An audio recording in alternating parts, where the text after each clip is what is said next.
Well, we're live on YouTube, but not Rumble.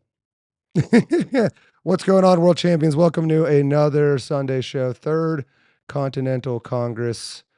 The old fun technical difficulties. So sorry about that. Let me get your chat here working for you. And then I will bring up all of our guests and say hello to you, chat. Okay. Man, are we just going to have to dump? We're just going to have to dump Rumble, I think. Let's end it. Yeah, sorry, guys. All right, so just on YouTube, like the old days, world champions. What's going on? My name is John Ward or something like that. The Deacon is not in today. He is dealing with the family issues he talked about, although he did tell me to tell you guys it is nothing serious or major.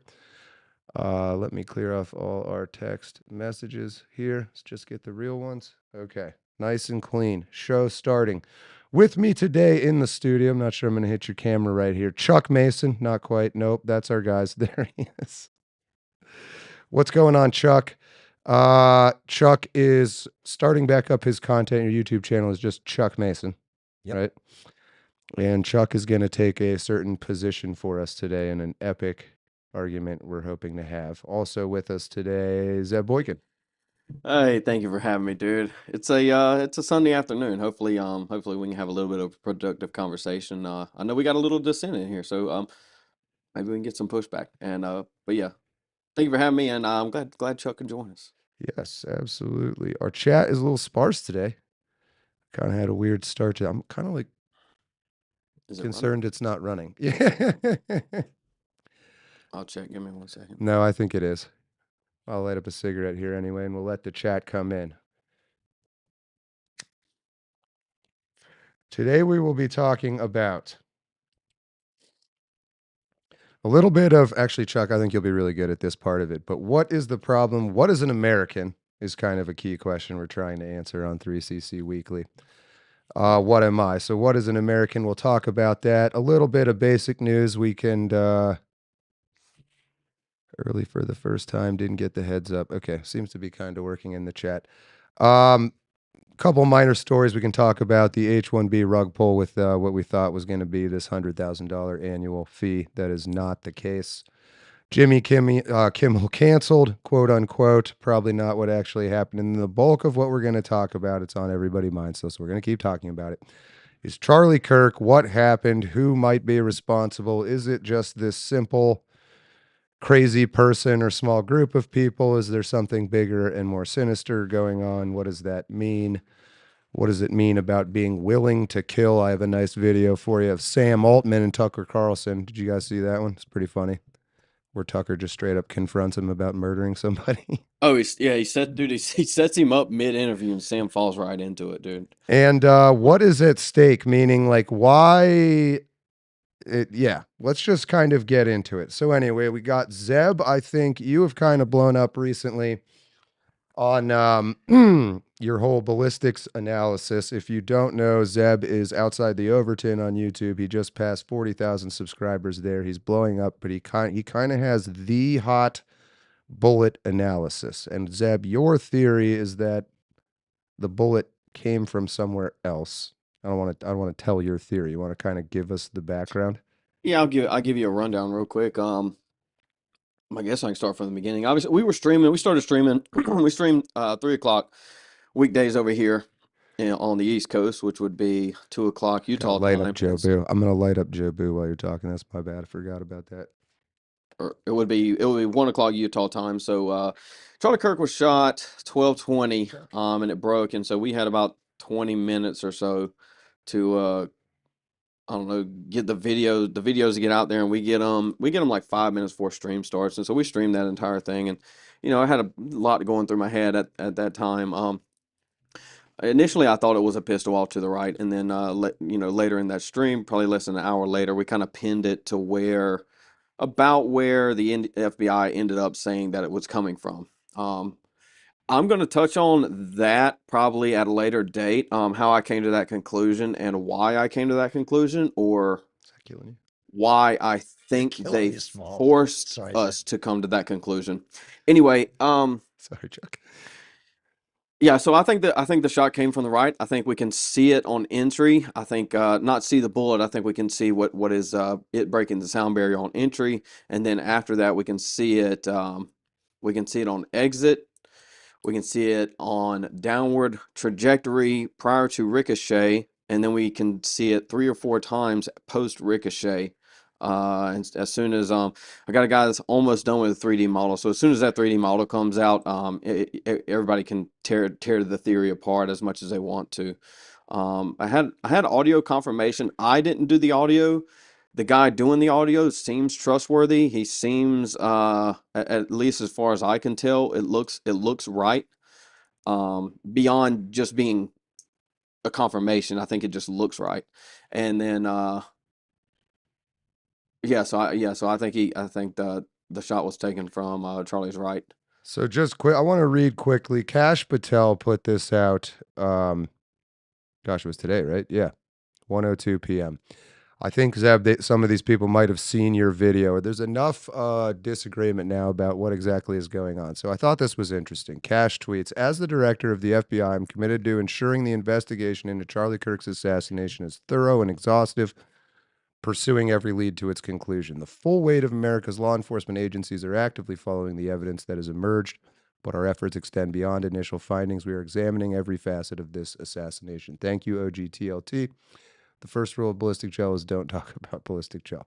Kash Patel continues. We are meticulously investigating theories and questions, including the location from where the shot was taken, the possibility of accomplices, the text message confession and related conversations, Discord chats, the angle of the shot and bullet impact.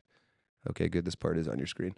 How the weapon was transported, hand gestures observed as potential signals near Charlie at the time of his assassination, and visitors to the alleged shooter's residence in the hours and days leading up to September 10th, 2025.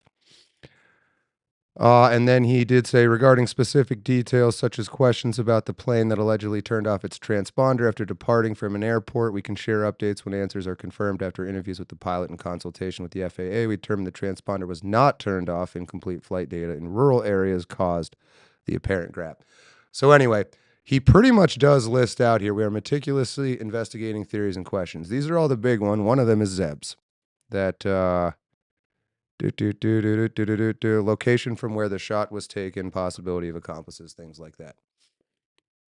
So it's enough people talking about it clearly that the FBI director is addressing it. And then he does answer this question, I guess, allegedly about the plane. I also saw, and this will be my final thought for a minute, that I think it was confirmed today he was not wearing body armor, as you said. Did you see that? Yeah, I think there's been 3 or 4 confirmations of no body armor. Okay. Since it happened. I mean, they were talking about doing CPR immediately after. They were talking. I mean, you have shots of him going from the chair to the vehicle, basically uninterrupted shots. You have the sheriff's office came out 2 or 3 days later, said no body armor. You had TPUSA come out and say basically that they wanted him to wear body armor, but he never wanted to. He never did, and so it's just. I mean, and I feel like I adequately showed that there's no body armor there. On top of, if you have any idea of what like a 30-06 does, there's no body armor that's gonna do what shows in those videos. Like it just, unless there's some absolutely insane material. I'm not even talking about like secret material. I'm talking about like something beyond Area 51 material to stop a 30-06. It would have to be flexible material, just given the way that Charlie was moving. It would have to be like thin, like 2 3 millimeter thin material that wrapped around him. I mean, the body armor is just, it's beyond even a thought for me, at least. I just don't see how you get there. And I was on a stream on Rumble with SitRep. Pretty good guys over there. A lot of these guys I'm running into the first time. I mean, they seem solid dudes. Fun to talk to, and they just, I just don't see how they get there. I don't see how you get to body armor. Granted, I was on body armor for probably, I don't know, like an hour or two. I thought it hit center mass, and then because that's, at least that's what it looks like on initial viewing. But Yeah. Well, he So wasn't he wasn't shot center mass though. Well, okay, so this is what I want to get into two things. I'm more interested in hearing you guys argue about who's behind this, but if we're willing to argue about exactly what happened, so yeah, Chuck, I was about to ask, what is it that you see? What is your What's the? I mean, shot straight on from across at head to head on hit? That's an entry wound, is what you see, or no. I mean, it's to me. The hands go up for the throat from where it was hit. I mean, if he was shot with any kind of weapon center mass, because you could see his chest, you're going to see blood erupt from wherever he's hit. If it's enough to be a fatal wound within the chest cavity, I've shot enough deer to know that right? you're going to see the blood at that point in time. I didn't see any evidence of a center mass hit from that standpoint.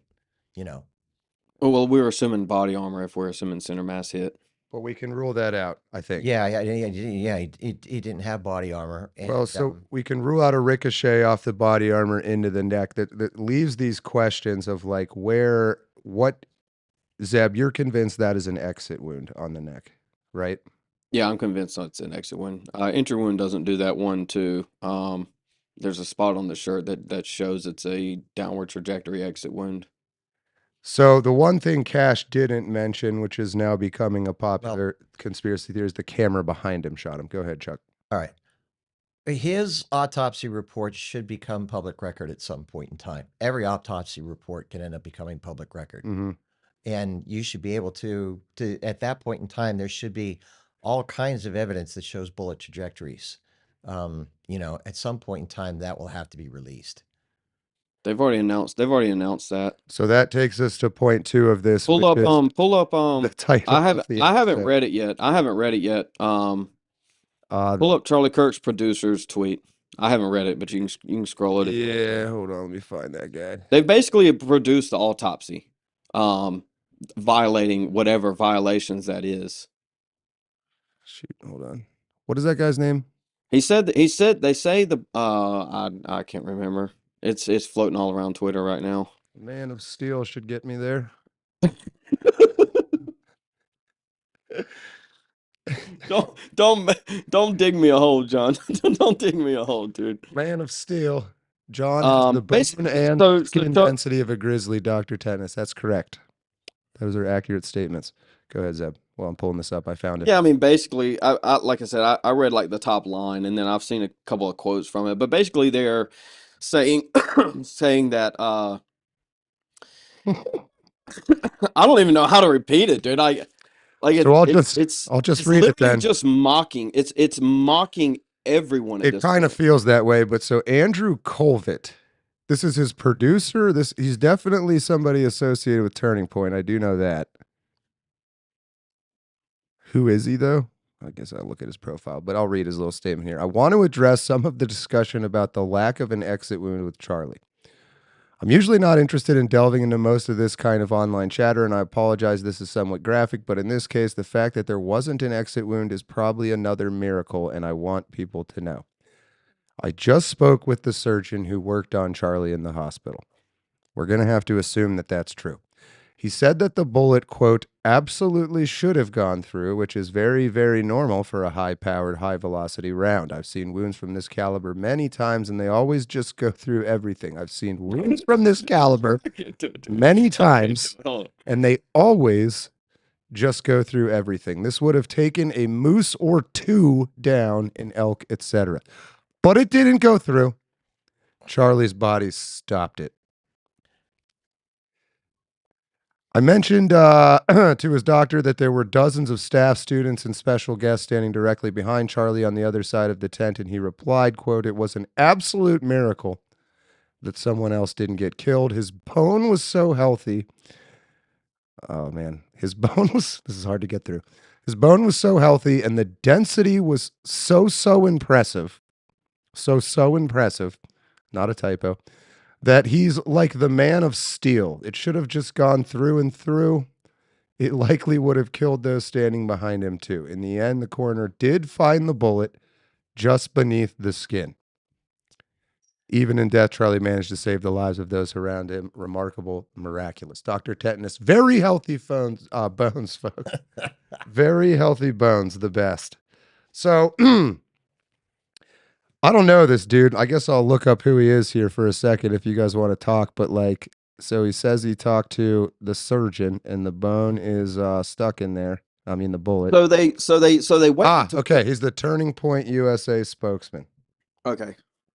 I'm pretty sure he was his producer or not. I mean, Executive okay, producer. okay, Yes. there you go. Okay. Yeah. All right. So they waited to put this out, right? So this is weeks old. They waited to put this out because I think they had to redo the back end of Grok, right? Because they knew if they put it on Twitter, everybody's going to be like, Grok, can a neck shot or even a collar shot go stop a 30-06? And Grok says yes, which is absolutely retarded.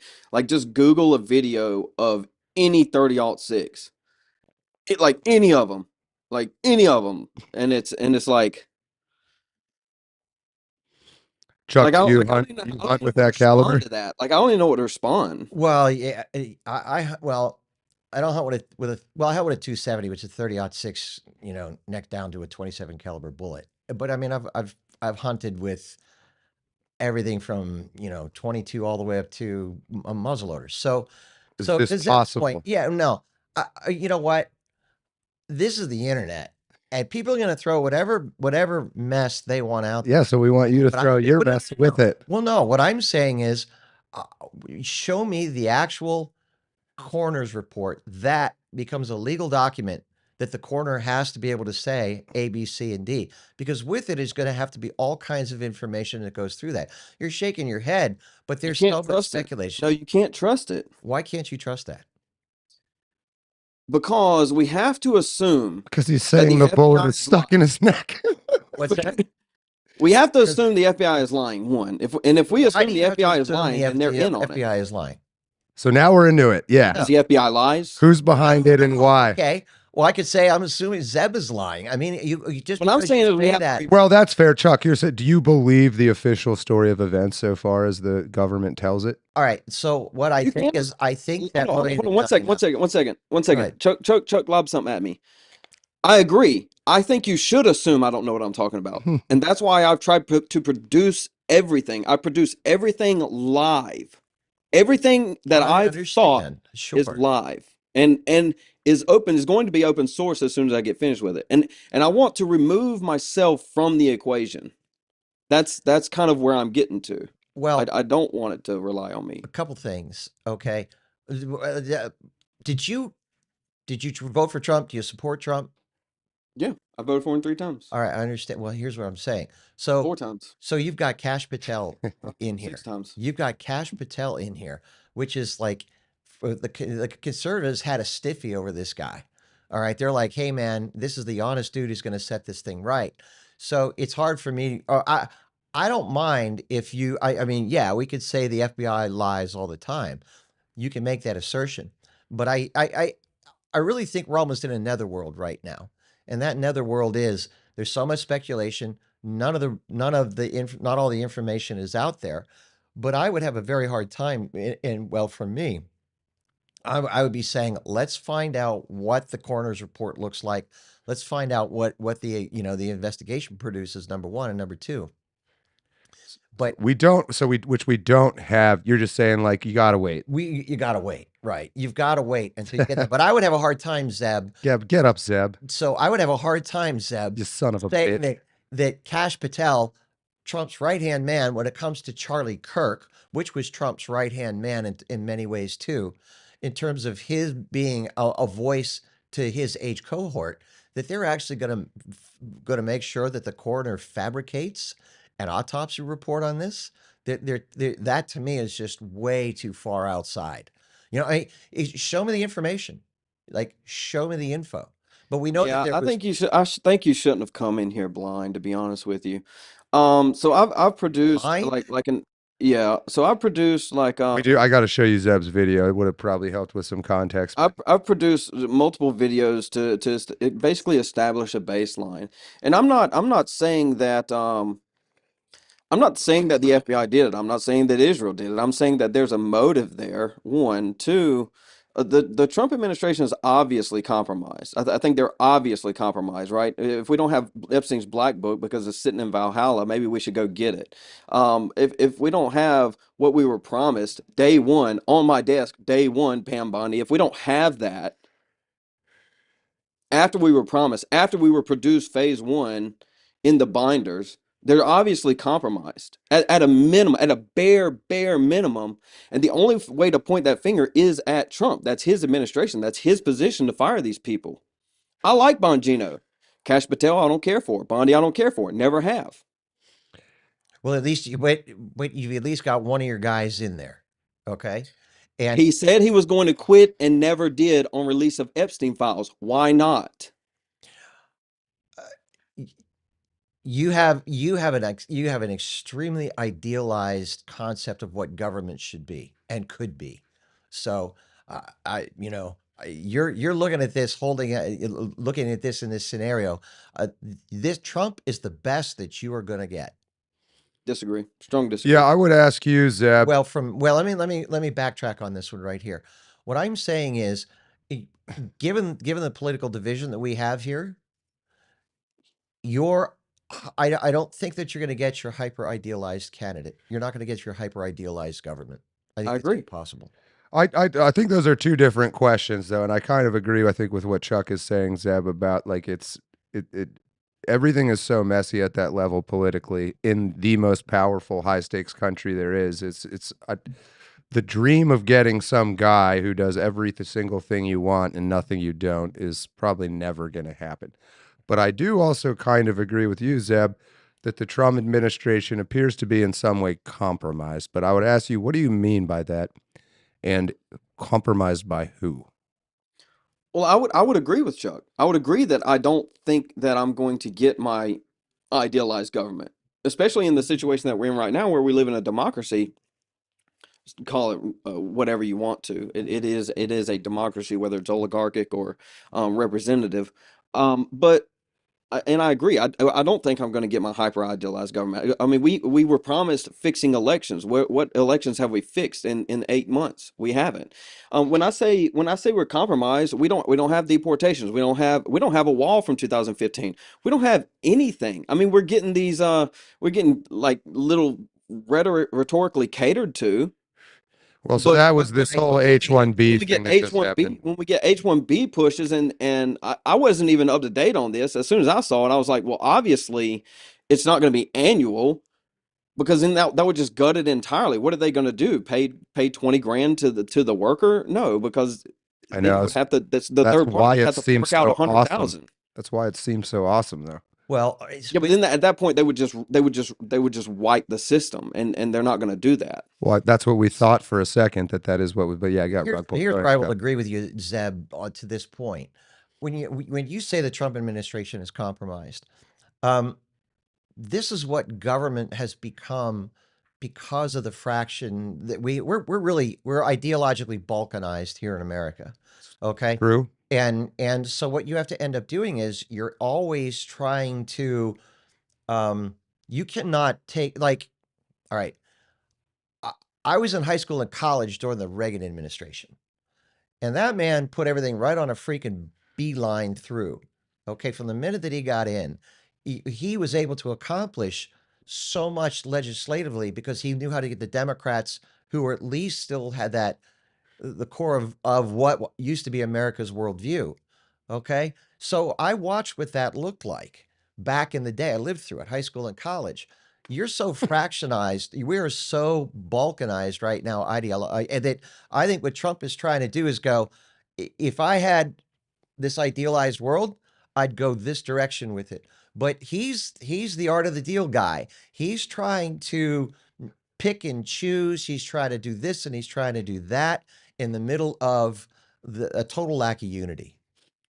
H-1B deal. I fell for it again. I'm tired, boss. Yeah, that one was a little tiring. That was an Tulsa. I mean, I agree. I agree with the balkanization. I don't deny the balkanization at all. What I disagree with is the main goal of this administration should be to get America back on track, but that's not what's happening. What's happening is we're bombing Iran at the voice of the same people that told us there was weapons of mass destruction in Iraq. So Okay, so that that comes back. Let's stay on point. I'd asked you that. Hold on. I want to have this conversation. I want to see you guys debate this. I think it'll be interesting. But Zeb, I had asked you, the Trump administration is compromised. Your words. I said, by who and why?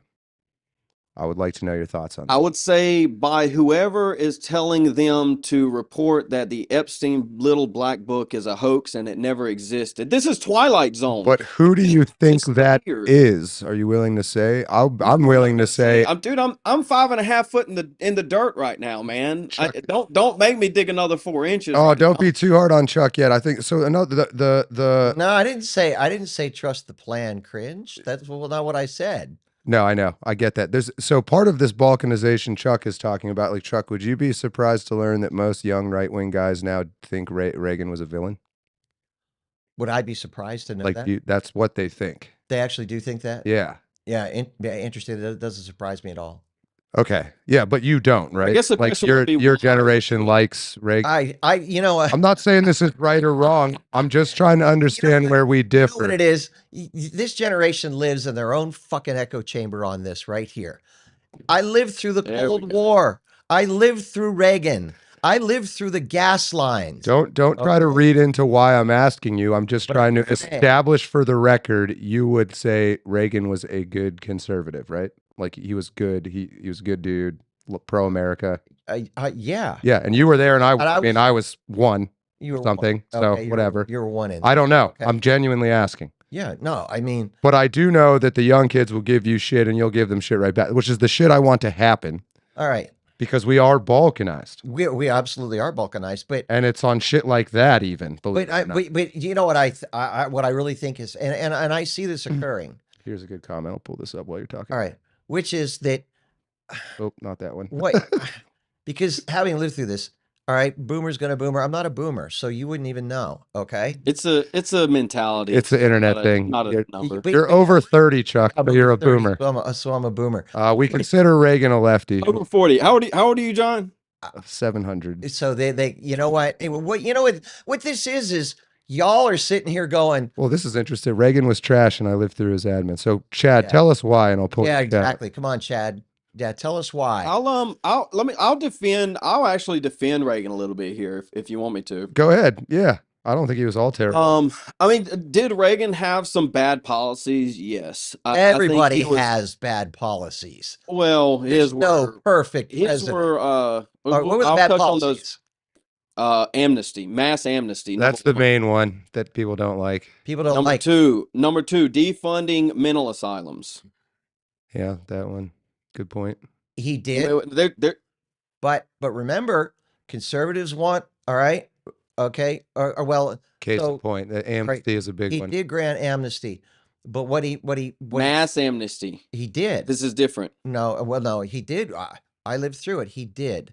The problem that what ended up happening during that time frame, okay, was that he was promised a certain level of border control and other things by the Democratic Party, and he gave in, and he never got it. And he he had the capacity. How the government works. Right. But the issue was there was no way to get it at that point in time. The mindset of the mindset. No, there wasn't. Yeah. I lived through it. Okay.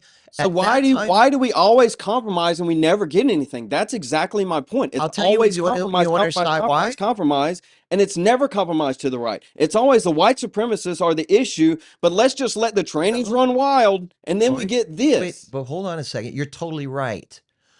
The reason why the compromise was made, okay, which is the point of just about everything that I do, is that even at that time, you really had the left you had the Democratic Party becoming the Democratic Party that we know today, that are becoming leftists. In Reagan's day, there was still, prior to Reagan, okay, there was still at least a united element about what the country should and shouldn't do. All right, let's put it this way, Zeb. All right, you know who one of the best Republican candidates today would be? John F. Kennedy. Buchanan. Okay. Would be John F. Kennedy. But sure, yeah. Yeah, I see what you're saying. I mean, JFK has some good wait. I wouldn't say entirely, but sure. But what I'm saying is, Kennedy is a Democrat. Most people would fawn over him as a Republican candidate today, as a Democrat. That's because the Democrats had, all right, you want to go down through the thing? Well, Trump is a Kennedy Democrat. No, he's not. No, Eh. no. Hold on a second. He's not a JFK Democrat. He might be a OGTLT Teddy says Kennedy Reagan kind of also ran Democrat. up massive All right, debt. and that's one thing you necessarily can talk to about Reagan, but what he inherited in terms of an economy coming through How do we sell Coke? coming through that. All right, he never sold Coke. All right, all right. Reagan never sold Coke, but He did. I bought it from him. did he really? That was Yeah, that 1 was, year. that One was year of Mitch age. McConnell. But Yeah, that was Mitch all right, McConnell. I don't want to get too, but here this. All right, I'm going to make this point and I'll move off it. Yeah, go ahead. All right, Sorry, go ahead. JFK. he kicked Soviet ass. All right, in every way, shape, and form of the Cuban Missile Crisis and everything. Massive pro-defense, pro-Second Amendment. Okay, pro-life, pro-work, anti benefits. What I was going to say, anti welfare, all of those things. Okay, he was pro-faith. Now, back in his day, Zeb, there weren't enough illegals coming across the border to be what it is, the massive issue today. Okay, and so even coming through the 70s into the early 80s, that immigration problem was nothing like we're seeing today in terms of total numbers. And the other thing I will say this, and right or wrong, big business and corporations wanted the labor to come into the country, and that's part of what they did because the numbers coming in were not nearly as impactful as they were today. So the thing that was occurring, but my point about Kennedy was that because in Kennedy's day or Eisenhower's day, okay, or even Truman, in that time frame coming up through, it wasn't until Johnson that we were all united as to Democrat and Republican. There wasn't a lot separating us until the fundamental vision of the country. But that really came into play after the 60s generation got out, stopped screwing each other's brains out and stopped smoking. Well, they still smoke pot, but they went into politics to change it. The Teddy Kennedys of the world who came into their own in the late 70s and early 80s. And those are the people, the Joe Bidens. Okay, those are the people that Reagan was having to make with. He wasn't making deals with the Kennedy Democrats, who were the World War II veterans. He was dealing with this young generation of boomers, and that's whenever a lot of this stuff got off the rails. But I maintain that there's parallels with Trump today. For whatever you think about where he's going with it, wherever you think that he is or isn't going with it, this utterly divided country forces politicians into making deals that they might not want to do to get a percentage of what they want. So I think the question becomes is who are these factions or faction or group of people that are forcing deals that we don't love as American people? Like again, it's what is it an internal outgrowth of the weather underground, Zeb?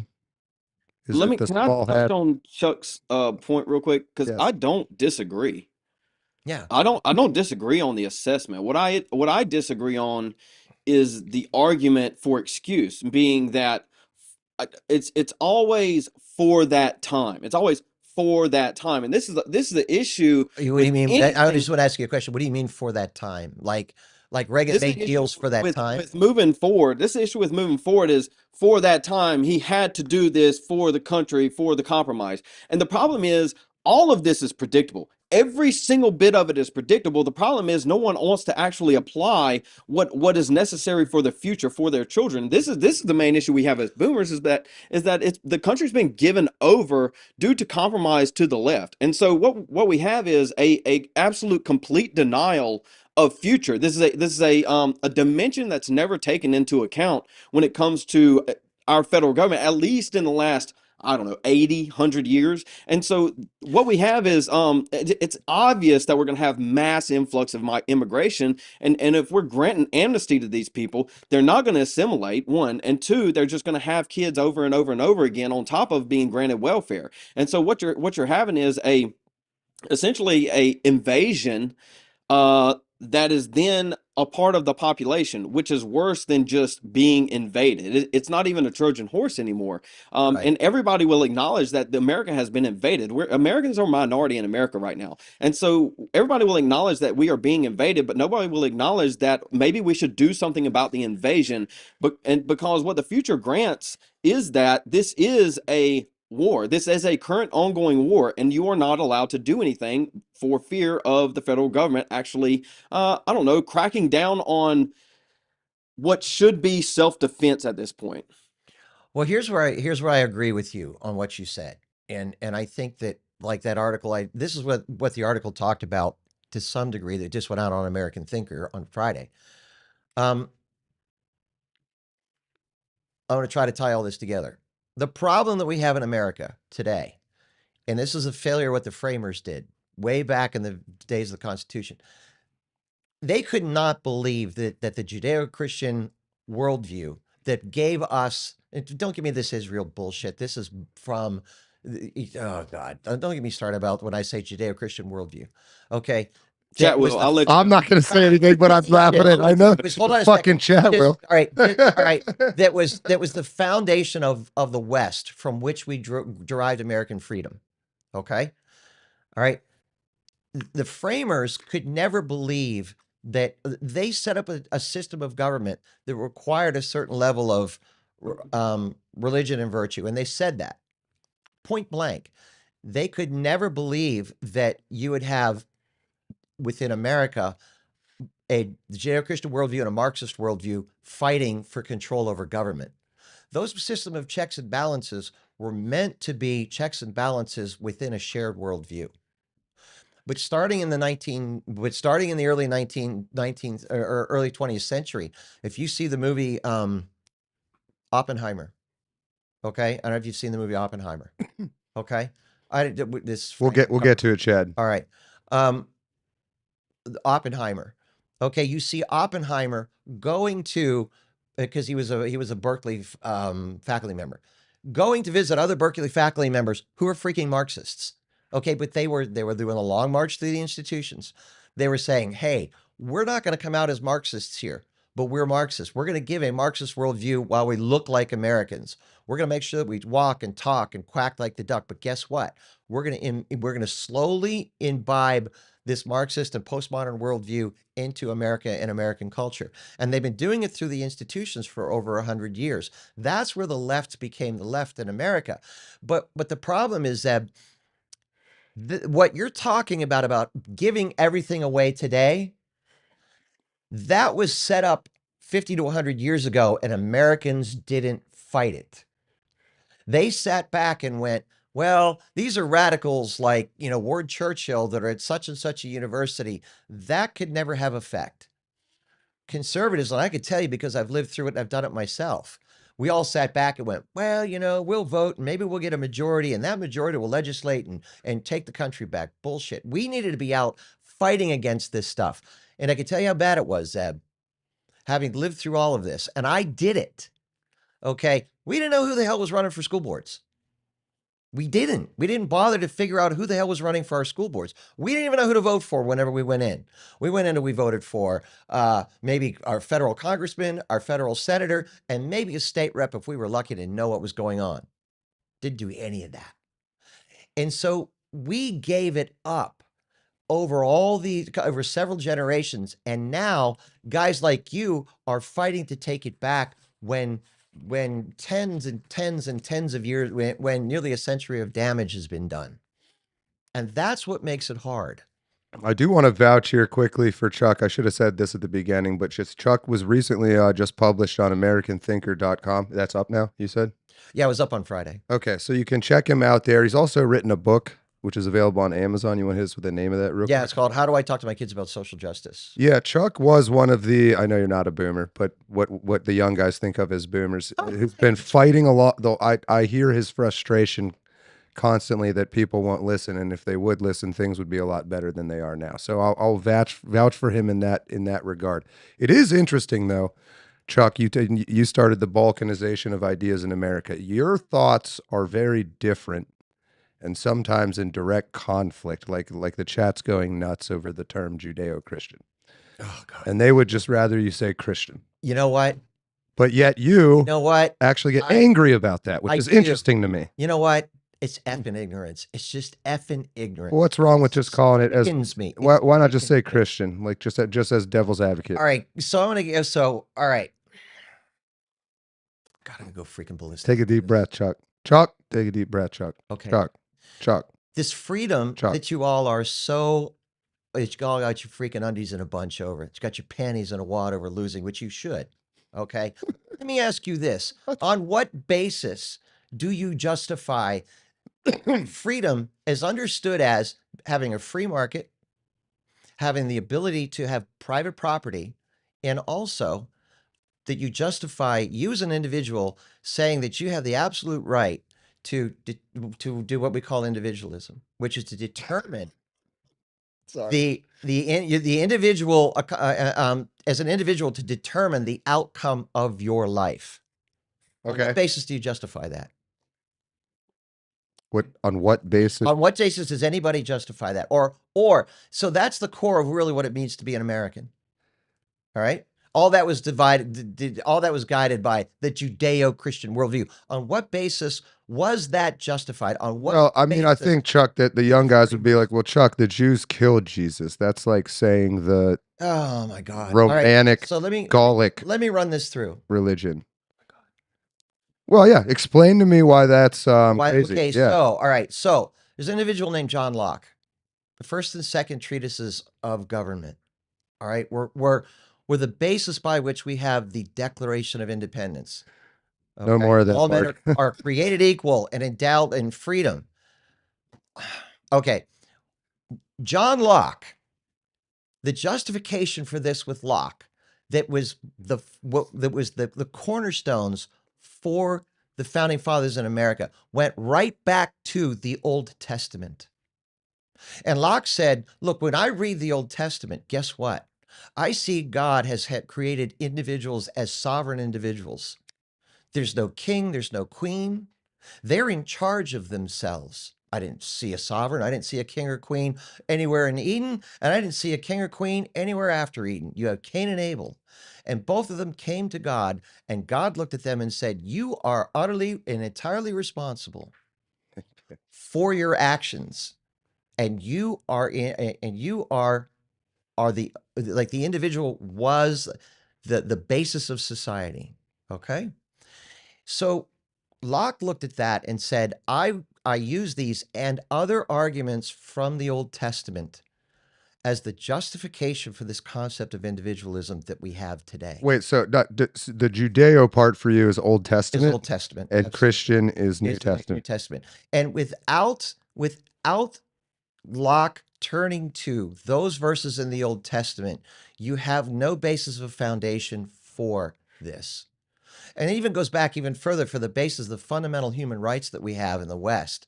Okay, were set forth by monks in the 12th century when they said human beings are created by God, which means they have an inherent worth and an inherent value, and that's where your fundamental equality comes from. And if you think I'm kidding, ask the Marxists what they think about that when they murdered 100 million people. Ask the Muslims what they think about that. You sit here in the middle of this cocoon of values that you don't even know where they came from and that you criticize. And had you lived in the West or had you lived in a Marxist nation, you'd probably be dead by now. So it's not insults and it's not emotion. It's a tremendous frustration about people not even know where this came from. And that if you get rid of it, you don't have it any longer. And if you think I'm kidding, talk to Nazi Germany, talk to the Marxist nations, and talk to the Muslim nations that want to exterminate it. Okay, so I think you've won some of the chat over a little bit anyway with the explanation of your use of the term Judeo. But how do we? You got a question, Zeb? Sorry. No, go for it. Chuck, do you see overlap between the Jewish faith and the Christian? Are we allies in faith? All right. Or how maybe a more direct and ridiculous way to confront you about it is like the Jews killed Jesus. How do you feel about that part of the whole story? There were a there was a subset of the Jews that wanted him gone for a political end. I mean, I wouldn't Okay. even take it that far. I You think know, I just don't the think basic question moving forward is, you can read that if you want to, John. I did. And Chuck, we're Dr. Christians, Timmons the is all body of right. Christ, and New Israel dispensationalism is heresy. Christ fulfilled the law. It's a new I covenant agree with that testament. totally. And I didn't defend dispensationalism here in any way, shape, or form. I think the basic question is, should we ally with people that deny divinity? In terms of, like, you mean like ally with Israel? Well, allowed in our country. Anybody, Muslims, Jews, anybody. Should we allow people? Anybody moving forward that just denies divinity across the board, are just simply not allies. Well, I think They have no moral grounding for which to stand on, and if they do, it's at odds with what we have. It is, but in if you're talking, are you talking like a geopolitical sense? Or you're talking within America? All of it. All of it? All of the above. Yes. You know, Paul taught in the New Testament to observe the laws that you find yourself under.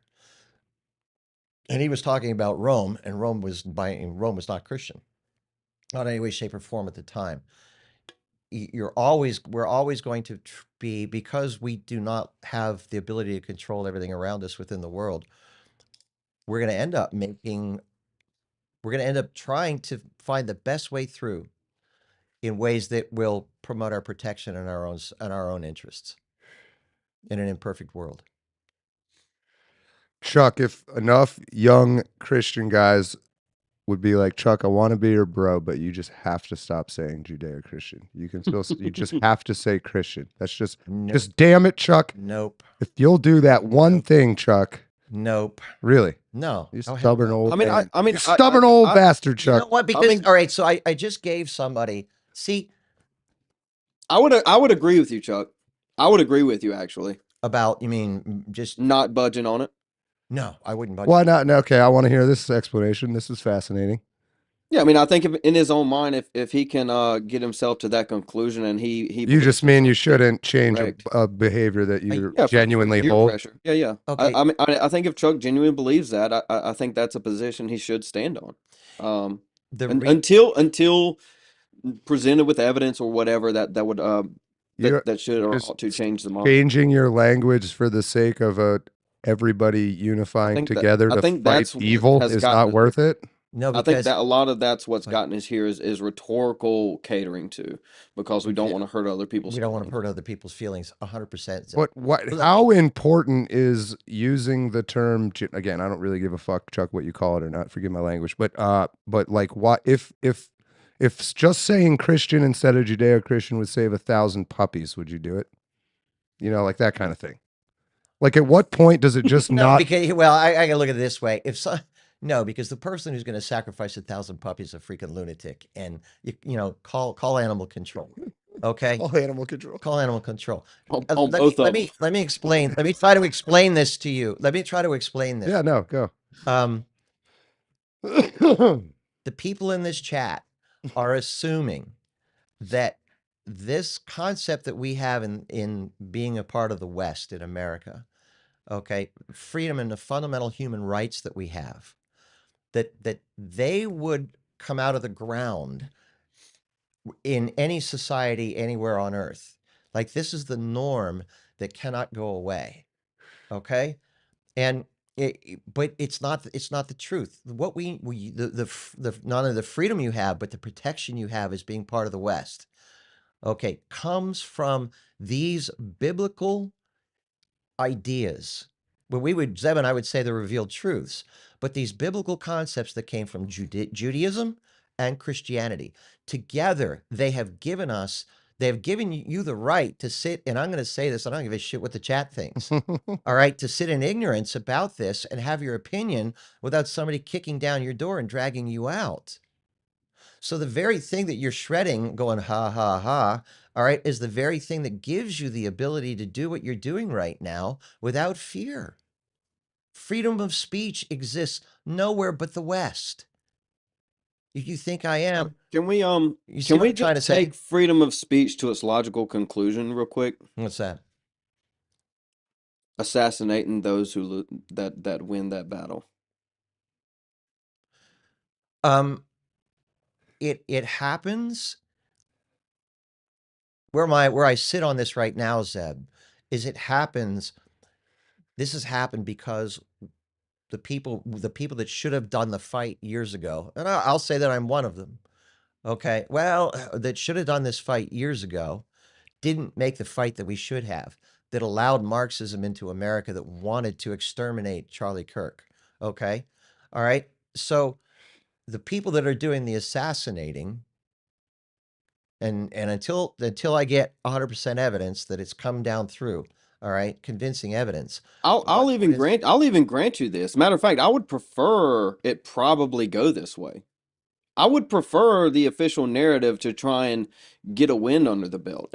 I'll grant you official narrative. I guess the question I have is that I agree with you that this fight shouldn't happen right now. It should have already happened. But the problem is that it's here. You're And so 100% now here. what do we do with it? And the answer is not more free speech. Well, but see, the problem is if you're going to clamp down on your free speech, then on what you don't think is free speech, then somebody else is going to clamp down They're on what already you doing think. it is the problem. Okay, They're already doing it on white supremacists are the greatest threat to democracy. and that's a combination of Marxism, critical theory, and postmodernity right there. So what do we do about it? Okay. And that's what I'm writing. That's what I'm working on the second book right now. Well, I'm telling you, I think guys like the three of us have got to fucking find a way to get along, figure out which of these things maybe we just don't talk about. Like maybe we just don't talk about Reagan. Or maybe we fucking fight and then we don't talk about it. But Well, we get it out of our system. I But there's such a gap here on these, like, okay, Chuck will not drop the Judeo no matter what, which is fine. Good, yeah, power to him. But like that's a problem if we got to work together to beat trannies and whoever it is. You know what I mean? Like it's what, not saying compromise our beliefs and values. Okay. Not saying that. see. John Doe says up there, power is what matters, not freedom or individualism. Okay, To win, I guess. that's postmodernity right there. Okay, and that's what the battle is. I think what we could do, Zeb, here's what I really think we could do. And you and I talked about this before I had to, step out because of the business. But we could have enough conversations in which we could find out what we agree on and I what like we this work comment. towards. I like this from there. comment right here. You know? Yeah, I Blaming think- I think- things is not Go. doing things. Okay. Let's keep that in mind. All What right. me and Chuck agree on is that we can have a conversation. But I think what we can also agree on is that there are people that we can't have a conversation with. And that's 100%. what we have to deal with. Right. It's kind of what I'm saying. Right. Let me go back to what that previous comment real quick, and then I'll talk about what you just said. Christian. All right. Whatever he said, when he said explaining is not doing things, you're right. But you don't know me. Okay. I've been doing this fight for almost. Yeah, I don't know that 25 she's years, right? specifically talking to you Right. either. But here's the thing. You're not going to know what to do and do them intelligently and effectively until someone explains what is going on and gives you the information that you need. So it's a hand-in-hand thing. Well, that's so. What happens though, Chuck, when your explanation of what's happened since say 1980 and Zeb's explanation and my explanation are all different? I don't know that like I don't think I need to ever agree with you on Reagan, nor do I really like hate him as much as some of the younger guys do, but like I could move past that and just not care. If you really wanted to keep saying Judeo-Christian, but you say otherwise, we'll Okay. fight on this side together, I'd be like, fine, I don't care. I don't need you to stop saying that. I would be willing to compromise on that. Well, but here's what, and I kind of I probably hijacked this because you had things you wanted to talk about. I'm just like vaguely trying to keep a common Well, thread. and you know what, we can probably, and I will say this, we can probably draw this to close because I don't want to take this out of the way. And you've done all the work that you have, Zeb, and there's things that you really want to talk about, and you kind of. I'm fine. Yeah, man. we're I'm good, Chuck. I got, Don't I sweat got it. plenty of time. Okay. Don't sweat it. All All right. I got as so, long as they'll let me. I um, got as long as they'll let me go. So we'll see. okay. Like this how stupid this is. Ronald Reagan did homosexual things in Hollywood. He was just heterosexual. Hey, John, Like, if you he's could Planet quick- Her and everybody else. You don't know who he was. Yeah, you're a freaking idiot. Let me say this, Eb, real quick. All right, and I'll leave this here. All right. So what do you want me to do with this? if somebody wants me to say, don't say Judeo-Christian any longer, and I look at somebody and go, do you understand that Judaism and Christianity, okay, were the foundations of the world that allows you to live in ignorance? And if I get rid of these, if you throw this out, I don't think anyone wants to get rid of the Christian part. but why? But my problem, my point is, so much of what we understand to be fundamental human rights are found within the Jewish Old Testament, within the Old Testament. And if you're going to say, well, let's just get rid of the Jewish thing, all right, because you hate Israel today, all right, for whatever, you know what you're doing, you're projecting whatever dislike you have of Israel and the United States government relationship with Israel today upon these texts that came almost 2,000, over 2,000 years, no, almost 2,000 years ago, that are the basis for your freedom and protection. I'm not giving in because I'm going to cut through that ignorance. So you want it's like citing an academic paper. You want to give them credit to the people who came up with the ideas. That's what all it means to you. Right. And they happened to be Jews at the time, and it happened to be a Jewish religion. And frankly, and just so people understand, and I hope I that would argue people they were hear this. Christian. So if it was Zoroastrians who had All right. wrote those documents, you'd call it Zoroastrian Zoroastro-Christian. Christian, right. Okay. Okay. And let me say this, let me end here. And I will end here. Israel ceased to exist as a nation after 70 AD when the Romans destroyed the temple. And the modern state of Israel is a dispensationalist. There's something that was created by the United Nations in a post-World War II because of the Holocaust. The modern state of Israel has almost zero to do with the Old Testament nation of Israel. And you got to separate the two of those. You cannot lose sight of what the Old Testament nation of Israel and God's revelation meant for us sitting here today on this. And you've got to be able to separate them out. If you want to hate the modern state of Israel, go to town. But don't make that synonymous with the worldview that gave us the world of peace and prosperity that we have today. Yeah, that's actually well said. And to be clear, most of the young guys that say they don't like Israel, they know that distinction, and they're talking about the modern one. Okay, so but then we have to get to a point where we have discipline enough to go. As if he says Judeo-Christian, he's not giving assent to the modern state of Israel. He's looking back in time. Here's where the history. Judeo hang-up I is. just think that's not what the average young person assumes when you say that. But I'm Here's glad where you the explained. Judeo hang-up But do you want to be explaining that every time? Why not just use a different word? Well, I can, but you know what? It's still going to allude back to the text that came from the Jewish religion, and you're not going to be able to get away from it. You know what it means? It means your modern generation's got to get off your phones, and there's things about reality you have to learn. Period. Here's where the Judeo-Christian hang-up is. Judeo-Christianity as a term didn't exist until like 1940, 1950. And so prior to that, even the West wasn't even called the West, it was called Christendom. And so from there, that's what you get, right? Mhm. You leave Europe That's a good and point, build actually. America, and you create Christendom. It is a group of nations that are Christian nations. And so this is where the hang-up of Judeo-Christian is. I understand your positioning on it, and I entirely disagree. I think the Jews of the Old Testament were Christian.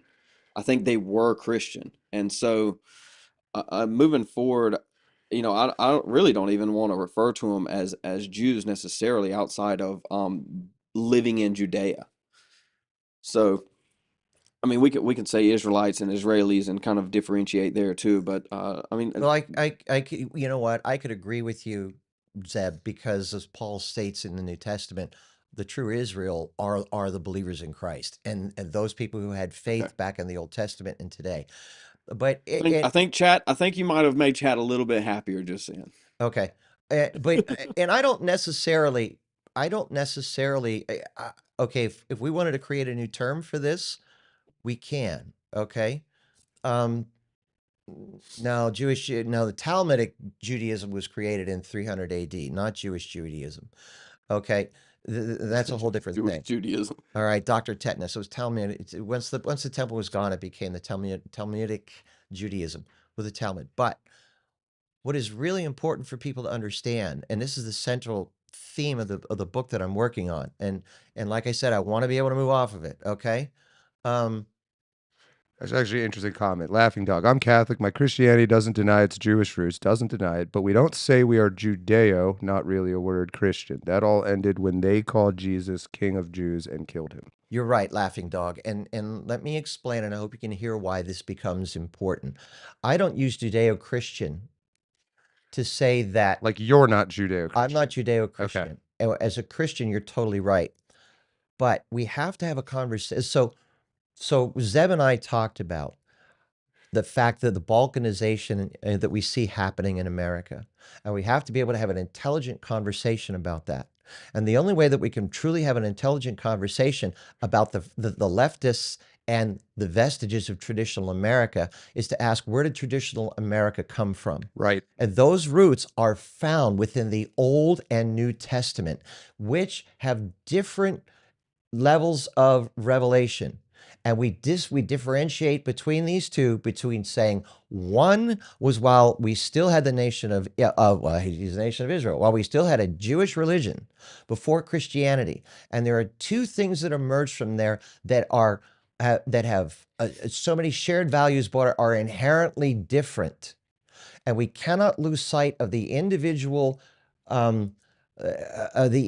input of each one of these that were critical. If you take either of them away, we no longer have what we have today.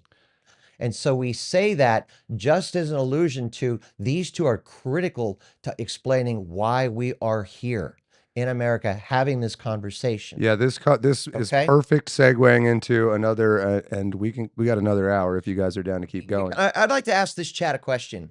Okay. I would love to do 2 hours and bring the texts in here from Locke and Adam Smith to show you where this stuff comes from. I'd be happy to do it at some other time. You do it if you're willing I to mean, keep well, coming on Sundays. Bring them in next Sunday or something. Yeah, I mean, this is an ongoing conversation for Sure. sure. I mean, I guess go ahead, John. No, I think this all led us right full circle. This peaceful Oh, societies geez. predate Jesus. No, they Peaceful don't. societies predate. Oh, I no, would the Old Testament world was as brutal as they come. I would say that, well, I don't think really any society's peaceful, but that's You're a different right there, yeah. conversation. Yeah, I think this kind of trail is kind of run its course. But this is where the conversation always goes. But to your point on Locke and just and the writings, I think they're basically all the same to an extent, right? It's just classical liberalism, and I don't think it holds water anymore. They lived in a world that was isolated from all other peoples essentially, and so they had the luxury of not taking that into account. And so this is what you see with like people that call themselves conservative, say call them Ben Shapiro or some of those types that call themselves conservative, yet they are classical liberals. And so when you have someone like Russell Kirk or Edmund Burke, and they're actually actual conservatives, and we want some actual conserving tradition, I think this is an entirely different conversation. Yeah, I mean, I have no problem with Locke in his own time, but we're not living in Locke's time. We're living in our own, and we have to solve the problems that are in front of us rather than go back. Not to say that there's nothing to pull from it. I think there absolutely is, but Locke is not dealing with let's the get same into this, conversation but that let's we are not get today. caught in the weeds. There's stuff we can talk about all day long. I want to talk about, Chuck, I want to hear your thoughts on what is an American, and if you can work your thought into that sort of context, by all means. But that's sort of what we've been talking about for the past month on here, and that's mostly what I'm interested in answering with this show, with this Continental Congress, is that let's all get together, let's fight with each other however we want, but I think we're pretty balkanized on the idea of what is an American even. Like, there's just not agreement. So Okay, and if you want my take on it, if you can read that article that came out in American Thinker. the one you wrote, what's it called? Okay, it's called An Unavoidable American Conflict. Is there any way to throw the link up? Yeah, I'm pulling it up now. Okay, do you want me to text that to you? I think I should be able to find it pretty quick here. Do they have a search function? Maybe they don't. I give me 1 second here, and I just texted it to Zeb. I'll text it to you, and then you can grab it from there.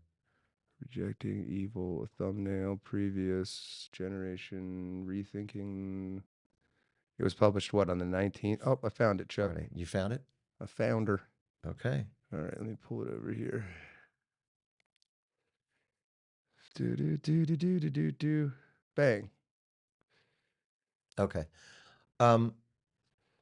So without going all the way down. Yeah, you don't have to read, but I'll use it as reference if you. No, I don't. We don't necessarily have to read it. Okay. I'll just. I mean, people. It's out. All right. So just so everybody could. Well, anyhow, It's not super long. It's worth reading. it's not super long. Go check it out. American Thinker. American Thinker. But what is an American? America began, as I said, as a nation that where they wanted freedom, but that freedom was the freedom of the individual to determine the outcome of their lives. And also within that freedom was a responsibility.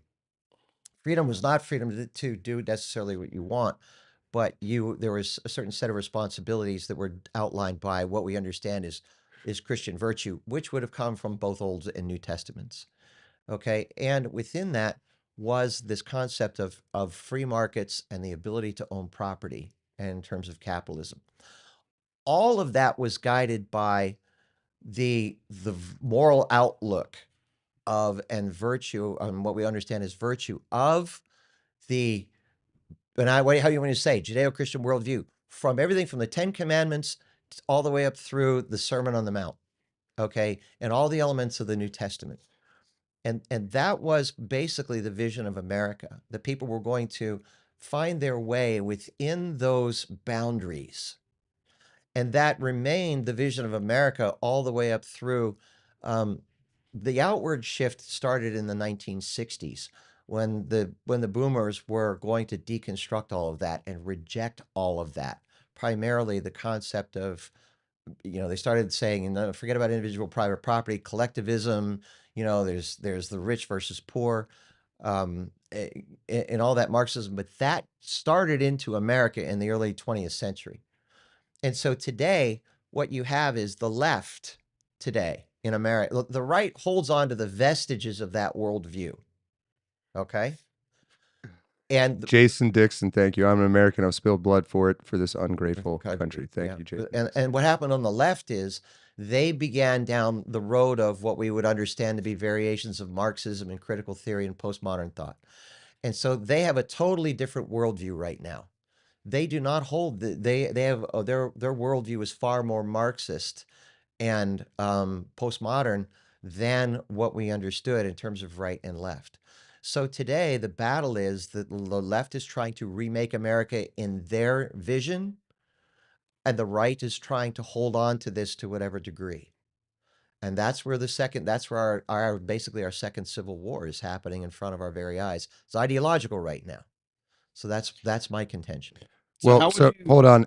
What is an American, though? How would you answer that question? Well, we don't know any longer. We have that's fair. We have a Agreed. and so what is happening is the right still sits on its ass by and large, going, I want to work and come home, and I don't really have to get involved. I'll vote Trump into office, and if I get a majority in the House and the Senate, they're going to save America. Well, I get to sit on my ass and make my money or do whatever I feel like doing. The left rather wants to recreate a post-Christian nation. They want a transgendered, they want LGBTQ, progressive, tolerant, basically collectivist society. And so right now the battle is who's going to be able to define the vision of the nation moving forward. Zeb, you had a thought? No, I agree. I agree entirely. I think we have no actual idea of what an American is outside of just looking and saying, yeah, that person's American. And again, I've wanted to start that series last week, but obviously that didn't happen. Hopefully I can pick that up on the back end. I got a little bit more viewership this time. Maybe it'll gain some traction. I think moving forward, I mean, I think that's step one. We have to define what an American is. Otherwise, where are we going to go, right? If America is for Americans, it makes no sense if we don't define it. And so I think moving forward we have to define that. I mean, I think me and Truck would probably have some disagreement there. Maybe I could sway, but to that point, I would basically ask. Chuck brought up the founders had they had a standard of good moral character.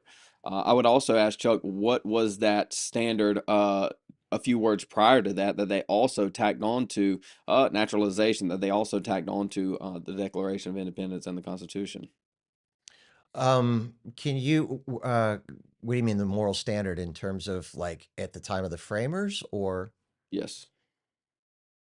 And would that have any application to today? Well, this goes back to my point, Zeb, that I made earlier. The framers did not want to legislate a particular religious viewpoint for America because they were under the thumb, or they knew what it was like to be under the thumb of the Anglican Church, the Catholic Church. But it was inconceivable to them. So they were all adherents to this Christian world, this worldview that drew from both the Old and the New Testament. So as an American Christian? You could say an American Christian, but No, like those, do you right? have to be Christian to be American? No, Okay. no, but but you know what you said earlier, Zeb, that was really important was, well, Locke's view was for a time in the past. Okay, I disagree with that because from the standpoint of, but what you were right about was Locke's view came through Europe, which was so heavily Christian that See what you- everybody took it as natural because there were no other competing worldviews. Correct. So It was a French Enlightenment thought process, the same that Jefferson carried. to a degree, but remember though, Jefferson wanted to throw out the miracles of the New Testament, but he wanted to retain the rest of that Bible because of the moral content. And Well, they all, he carried the parables. I mean, I have a Jefferson Bible. It's essentially just parables. it's He just, wanted the wisdom from the Bible without actually carrying it for itself. well, but from the wisdom, what he wanted was that concept of virtue and worldview. Correct. Okay, so all of the framers were, if they weren't practicing Christians, they were like Jefferson, deists who recognized the central importance of that worldview being the guiding force for America. Does an American truck have to believe in a god of some kind? Um, Can atheists integrate into America? Here's my answer. You're the king of America. You get to decide. Well, Atheist? okay. Well, no. I'm not the king of America. No, I'm because just we have saying. to deal with the Pretend you are. Okay. Right.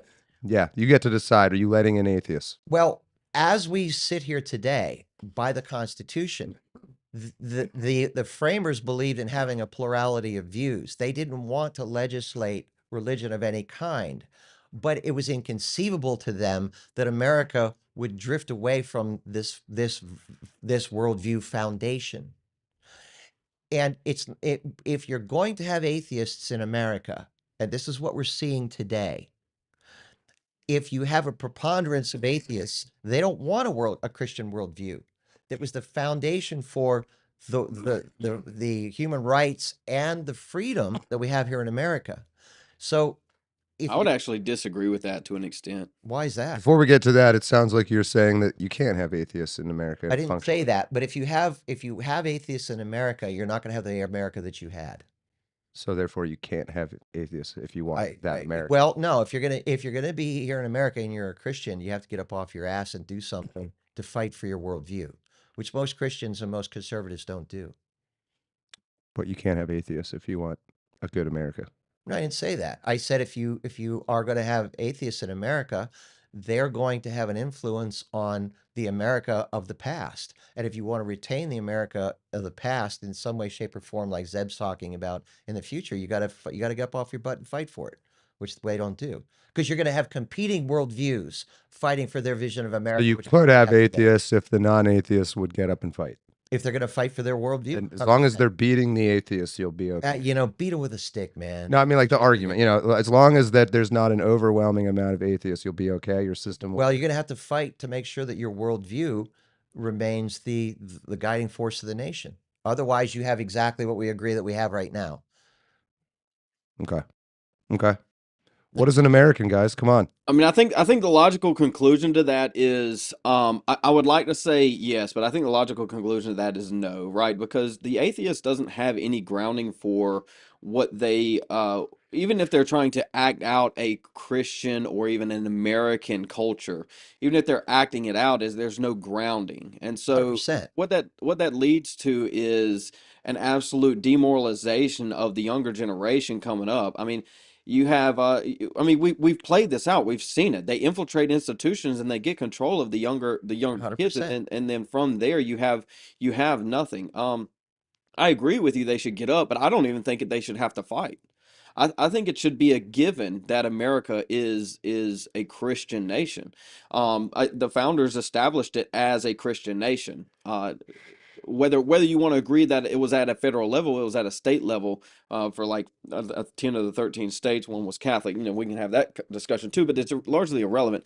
The escape from the Anglican Church is more so to have more to have Protestantism rather than to have an absolute flurry of paganist, right? And so But to that point, I don't think I haven't flushed it out entirely, but I think the answer is going to be no. I think the answer is going to be no, atheists aren't American.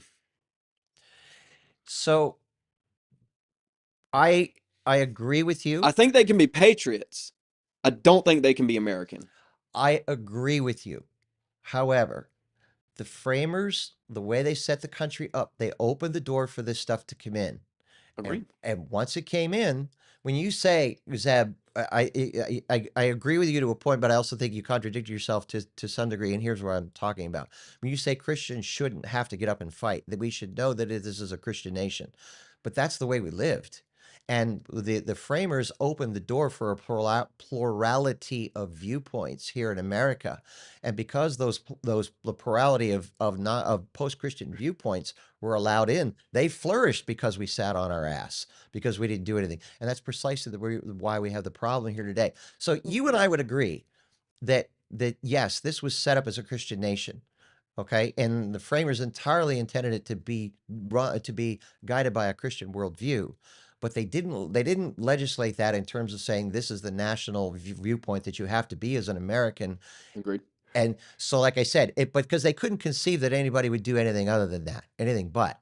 I would say I was using sure in the idealistic form, and I don't think there's a contradictory there, to be honest with you. So Well, but something happened that we didn't do that got us into the situation that we are in agreed. today. I think they should. I think we should in reality, but we shouldn't in idealistic this fantasy world that is a Christian nation. Well, If that makes sense. we fumbled the ball, and for whatever reason, Absolutely. I think, well, inevitably we're going to fumble the ball. I think inevitably everything always goes left until it doesn't, and then it's just a whiplash back right. Was Thomas Paine a good American or not? boy, Thomas Paine was critical for the. In fact, he really wasn't much of an American in terms of he was a European who came over, and when his feet hit the ground here, he wrote Common Sense, which ignited the revolution. So he's considered a good American today based upon his contribution. But you see how hard, I still think neither of you have attacked the question of what is an American, like making a declarative statements about an American is this, an American is this. Well, I think that As you see it. no. Not saying you have to be right, but No, we did answer your question. I think the question you really want to say is, what should an American be? that's exactly what we're doing. Okay. Because we agree with you that nobody knows right now what it is, and so it's like, all right, let's define it. Right. What is it? What does it mean to be American was defined in our history. It's no longer defined today, and we're struggling to. So then the question becomes: what is should be an American? Yeah. What is? What do you think of that? What of what? What am I looking at? I don't know. You're pointing at Zeb.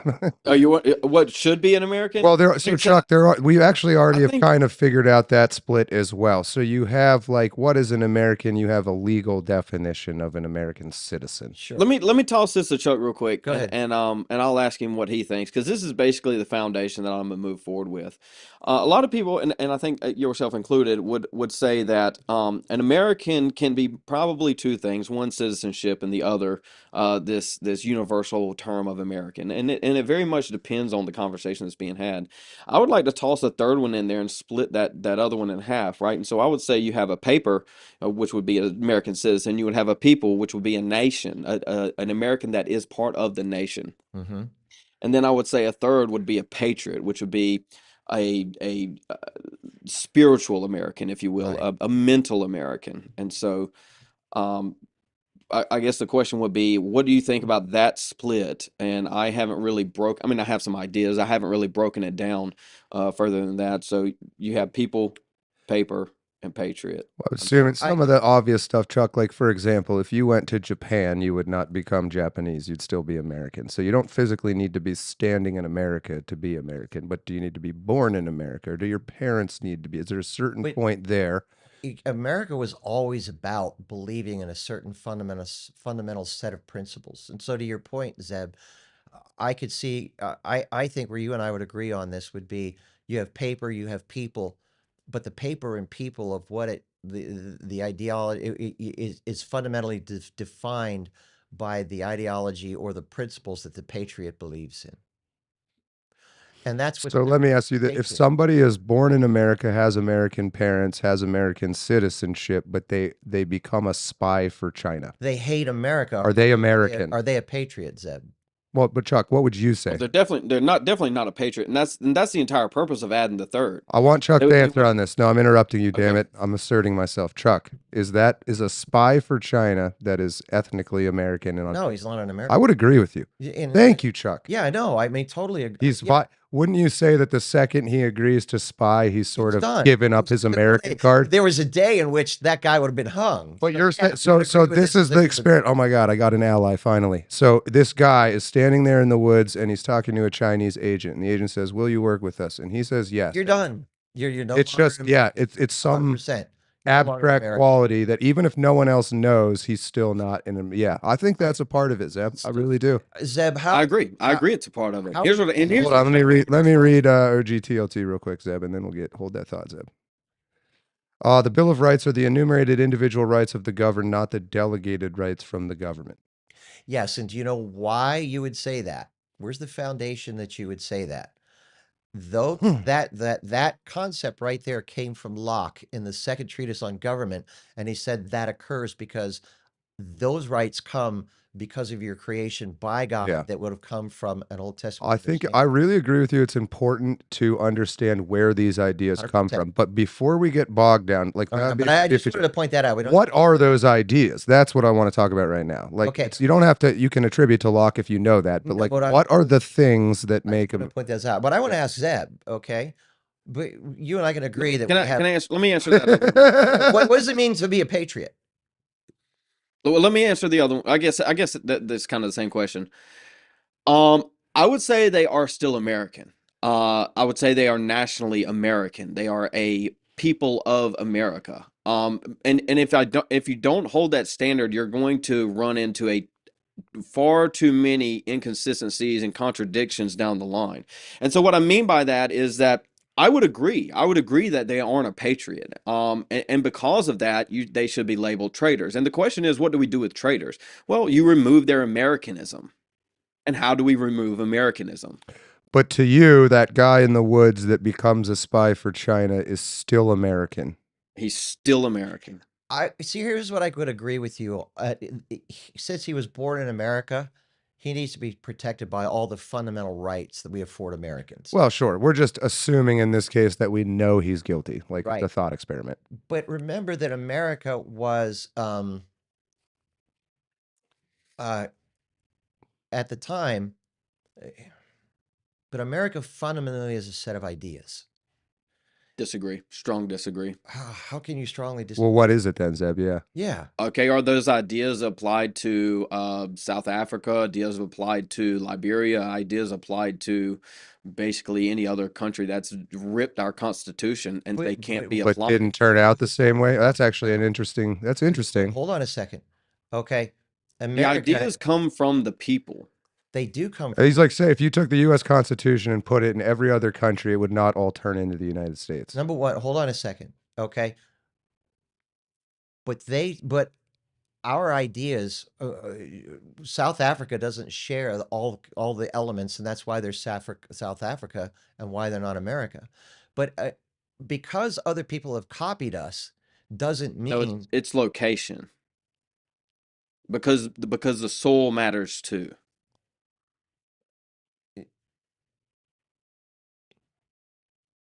America is a fundamental set of ideas that were brought forth within this continent. And if you had, now here's how I disagree with you. If you had people that came here and wanted to bring the English parliamentary system, just because their butt lands on the shores of Plymouth Rock, okay, this our Constitution does not emerge. Like if just the land itself does not mean that what we understand in terms of American Agreed. freedom is going to I agree. emerge.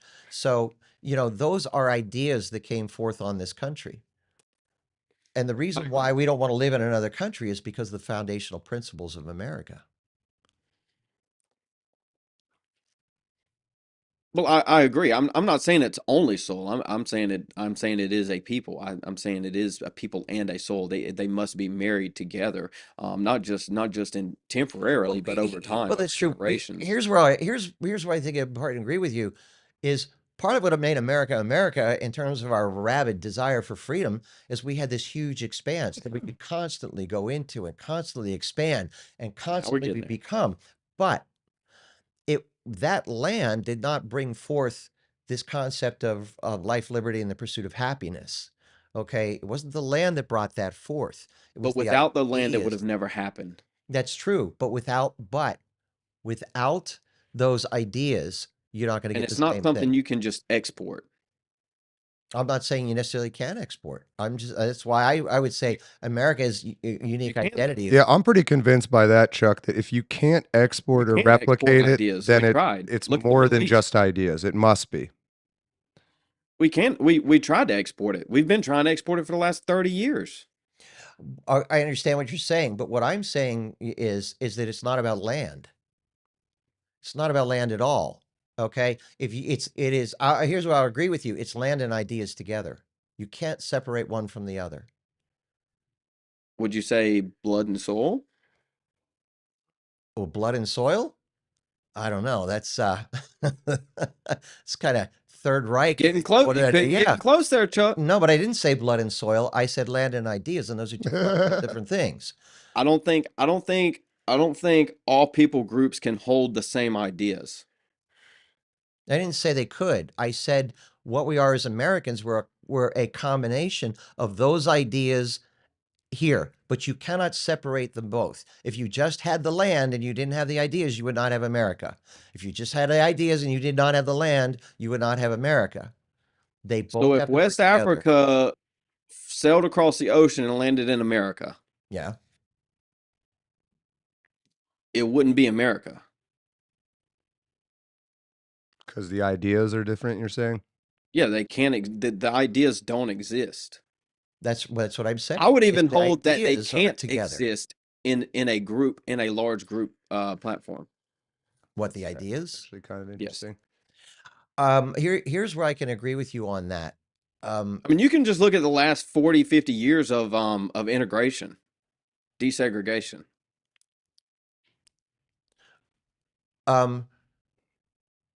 No, here's where I can agree with you. That worked because you had a small number of people. You didn't have this diversity of people across the nation.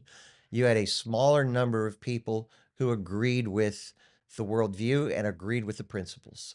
And as we have gotten more larger and more diverse, in a society that values pluralism, a plurality of viewpoints, then all you can pretty much agree that those ideas are going to break down. You can very much agree. You can anticipate the ideas are going to break down. We're circling back, and again, what is an American? What is it? Or what should it be? Either way you want to say it, but what is it now? Not who came up with the idea or where it come from or how old is it or why it's good, or just what is an American? Isn't this interesting? How hard this is? I think it's interesting. Well, that's what I'm trying to do. I mean, I think it's extremely hard to define, and so I think it's going to take probably. If I did a series on it, it would probably take 40 videos. So let's say 20 hours. I don't think that answering that question should take 40 videos. I mean, it shouldn't. But I think to get where we need to be, it will. And Chad, I'm curious also if you'll entertain me rather than all the other background stuff, which is very, very important, but just let's start there and argue. Let me challenge chat. Let me challenge chat real quick because they're throwing out white skin. And I would ask the question would be, was Irina Zarutska American? Who? The girl that was stabbed on the bus about 2 weeks ago. Oh, yeah, the Ukrainian girl. Or at least the news came out 2 weeks ago, a month ago. No, I don't really think I would call her American. Okay, then. So we can't bind location and skin color or race.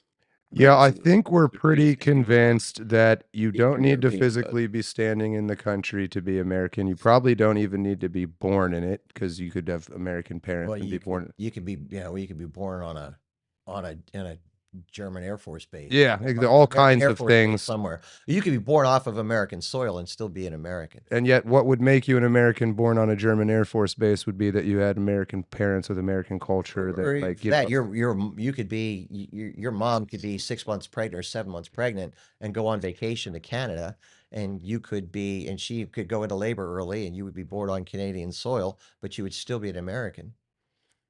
So I mean, would we agree an American is a person, not an idea?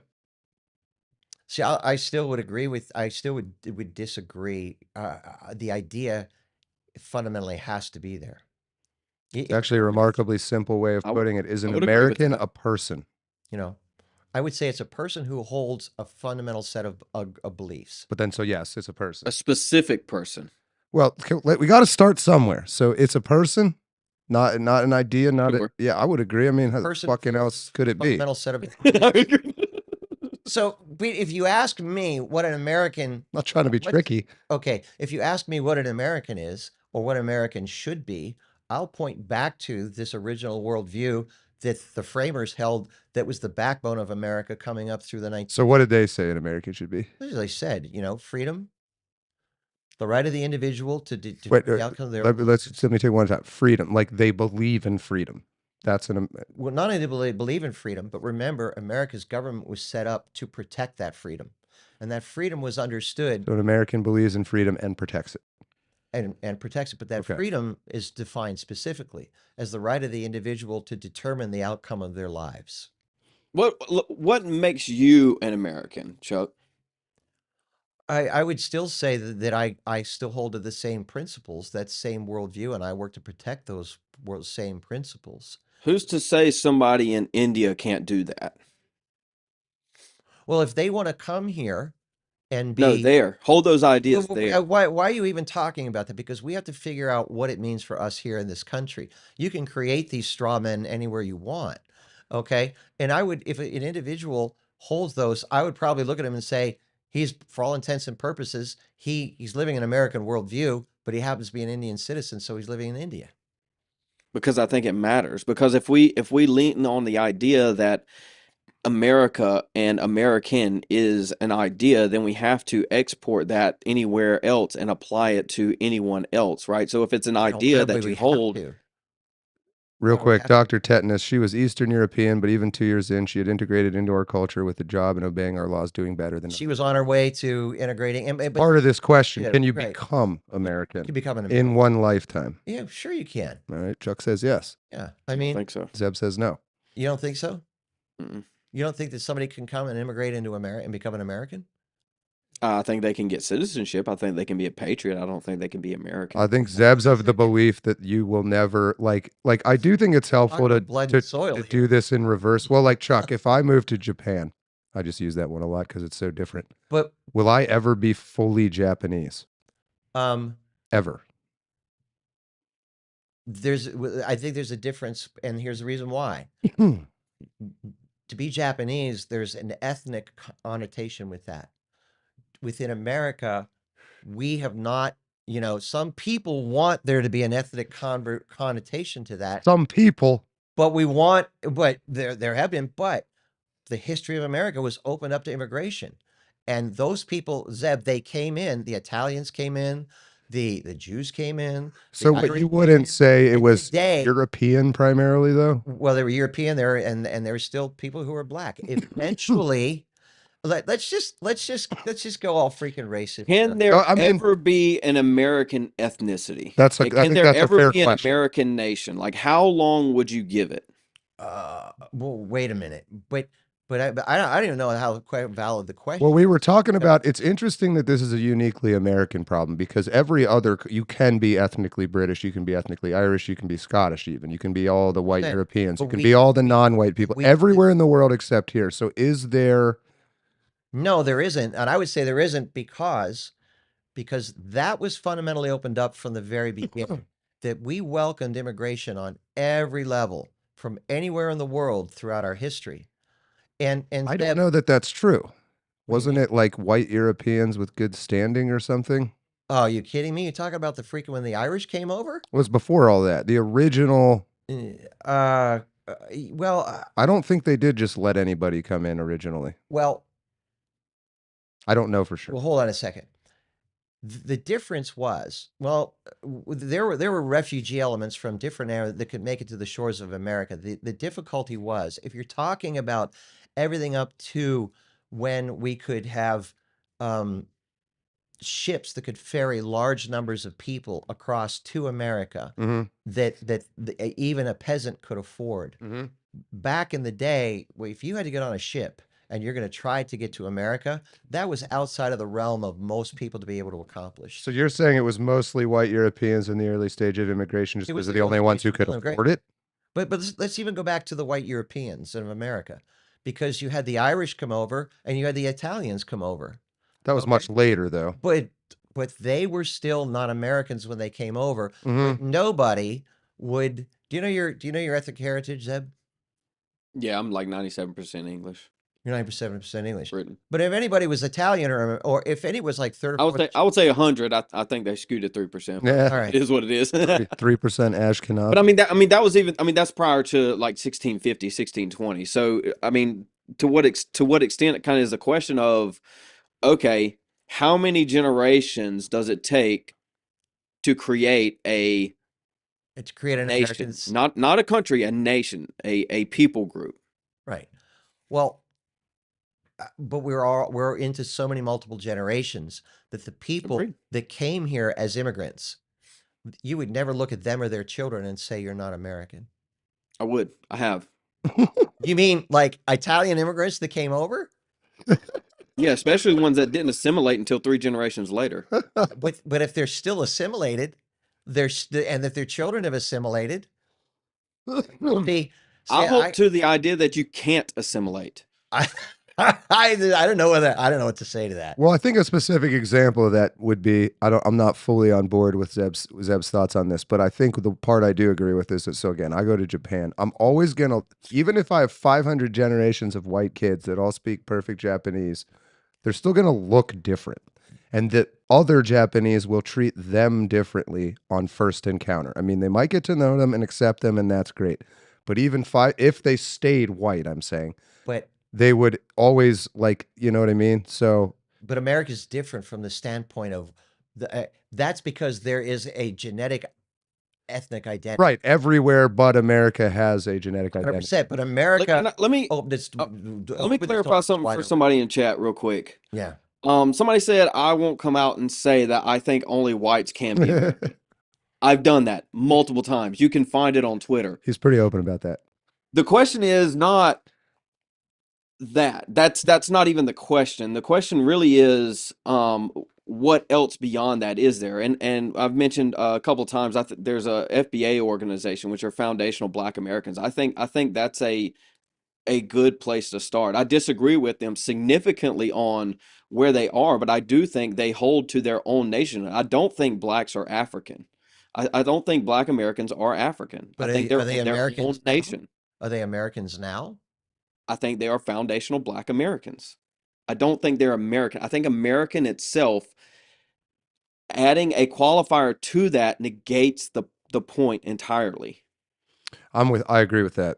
That's kind of why I like talking about it. Yeah, I don't want this. It shouldn't be hyphen American with like 70 different kinds. But see, I would say, but see, that would be my point, is that I agree with you on that. I mean, my point is, though, that they are Americans. They're not Black Americans. They're not Irish Americans. They're Americans that. at this point. You know, Tell them. just like the Irish are, or just like the Irish are, or just like you know, I don't see fundamentally, because America being what it is, it opened its arms to anybody who wanted to come here for different points of time throughout different parts of its history. You know, I think I don't want to put words in your mouth, Zeb, but you would say that like I could never be Japanese, and the only way to ever be fully Japanese is to be ethnically Japanese. Is that correct? Um, well, yes, and I guess the question is how do you become ethnically Japanese? And I would say that would take generations. Right. So yeah, not the point of what we're talking about, but to you, a Japanese person, what is a Japanese person? Everybody, you look and you What is it? see a Japanese person, You would say they you know are they're Japanese, Japanese. but uniquely in America, that's like really kind of fucking tricky to figure out. And then if you really want to get into the weeds, there's 8 million different kinds of Yeah, I mean, white you could people. do the Just same like thing Chuck with. I said, mean, there's you could Irish, there's do the same Italian, thing there's with all of East Asia, right? I mean, just because there's a spectrum of the thing doesn't mean they aren't different peoples. Just because there's a spectrum of white nations doesn't mean that they aren't separate, right? We can separate Chinese from Japanese and on down Korea, on down hmm to the East hmm Asians. We can do the same thing with white countries and white nations. hmm Not only can we should. Yeah, I don't really Are find that. are Australians American? Like I would say the vast majority of them would agree with the ideas of America the same way with the vast majority of white Canadians, but they're not American. No, they wouldn't call themselves either. Probably just assuming they'd call themselves Australian and shit. Uh, Interesting. Interesting. So, I mean, I don't know. Is there a place for like, is this the one country in the world, Chuck? Maybe it sounds like you believe that like race doesn't matter. Like that it's to what is an American? I still come back to this to the viewpoint that America is It's more culture. no, it's belief in a foundational set of principles, Well, you get two different. You get me, and and then then you living. get a black guy and an Asian guy and a Middle Eastern guy that have all been in the country for 100 years, and we all become friends. And we say we're all American. Why are we all American? What is that thing that we have in common? Like, Well, what is that? I would say that to some degree, I think if I asked all of you, okay, you probably would agree that on freedom, that you have the right to determine the outcome of your life, and that you believe in free markets and the private ownership of property, and that you should remain in control of the property of what you produce and what you own, and whether or not people want to say a Judeo-Christian virtue or morality, that they both would agree on probably number one, you can't kill who you want. Adultery is not a good thing. You can't rape and pillage. Okay. We should treat people with fundamental kindness, that people are fundamentally equal based upon their inherent humanity and not their I just not to cut you off, but most of these things sound like things that any reasonable person anywhere would kind of agree with. Let me pose this question to Chuck What real quick what make while he's on this. It flows. Does denying Americanism remove value from a human? No, because their fundamental value comes from their creation and So who they why do were we need founded. to grant Americanism to someone with an idea? Why is that? Why is that such a trophy to have? Are you out of your mind? Go live in a fucking Marxist country. Okay? I mean, you know what? Go live under Sharia law. The thing that No, separates them, I go, understand why it's a trophy. I'm asking why it's a trophy with respect to human value, with inherent value, the because soul. the West is the only, yes, it is.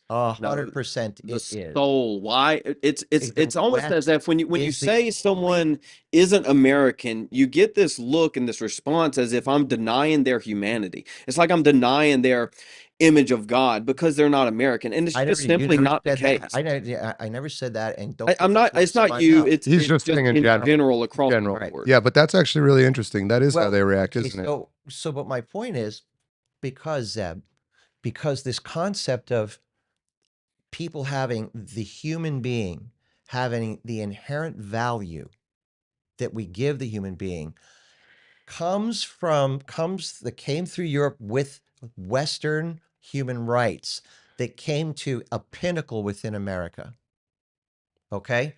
This concept of American freedom and really what it is the respect that we give each other as human beings. It really comes from things like the Sermon on the Mount. Those things are a pinnacle of it because it is so intertwined with the identity of what it means to be American that when you come here, like, why in the world did a kid living in Nebraska agree to get on a ship and go across and charge a hail of freaking gunfire on Omaha Beach? It's because he fundamentally understood that all human beings have value. And if you're going to let that take root on the continent of Europe, how long does it come before it comes to America? And I know that because I grew up with them. They were my father, and they were the people that surrounded me. So that fundamental understanding of the value of the human being is almost quintessential American. I think maybe that's a long discussion that we can have. That is something else, but you asked the question. Well, yeah, Zeb, you're like saying is, and I think I would agree with you that I can believe people in other countries have value and souls and still not that want them to be American, and that doesn't make me a bad yeah, I person. mean, Chuck kind of hinted at the idea that he almost hinted at the idea that we can't respect or we don't respect non-Americans or something to that effect. I never said that. Finish your thought. It was very, very close. And so I disagree with that. I don't think it has any representation across the board at all where you come from or who you are, where the respect comes from. I don't get there. Now I think there is something inherent that comes with American moving forward just from the history of the nation, but when it comes to respect as an individual, I just don't think so. Well, You might not have said that directly, but it was something to that effect. Well, no, I mean, we'd have to go back and take a look, but and to see what was said.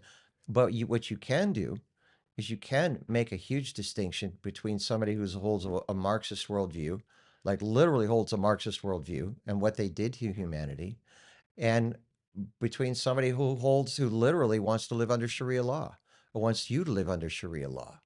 We can fundamentally make a distinction between what it means to be an American and those two people. So again, back to this, I'm sitting with a group of friends that have all been, their families have been in America for 500 years, and one is, Asian ethnically, one is black, it's me, it's, just a fun old rainbow melting pot, Chuck. So that we are all American because they have agreed with the same things I agree with, which is the concepts you're talking about. Mm-hmm. So like what again? And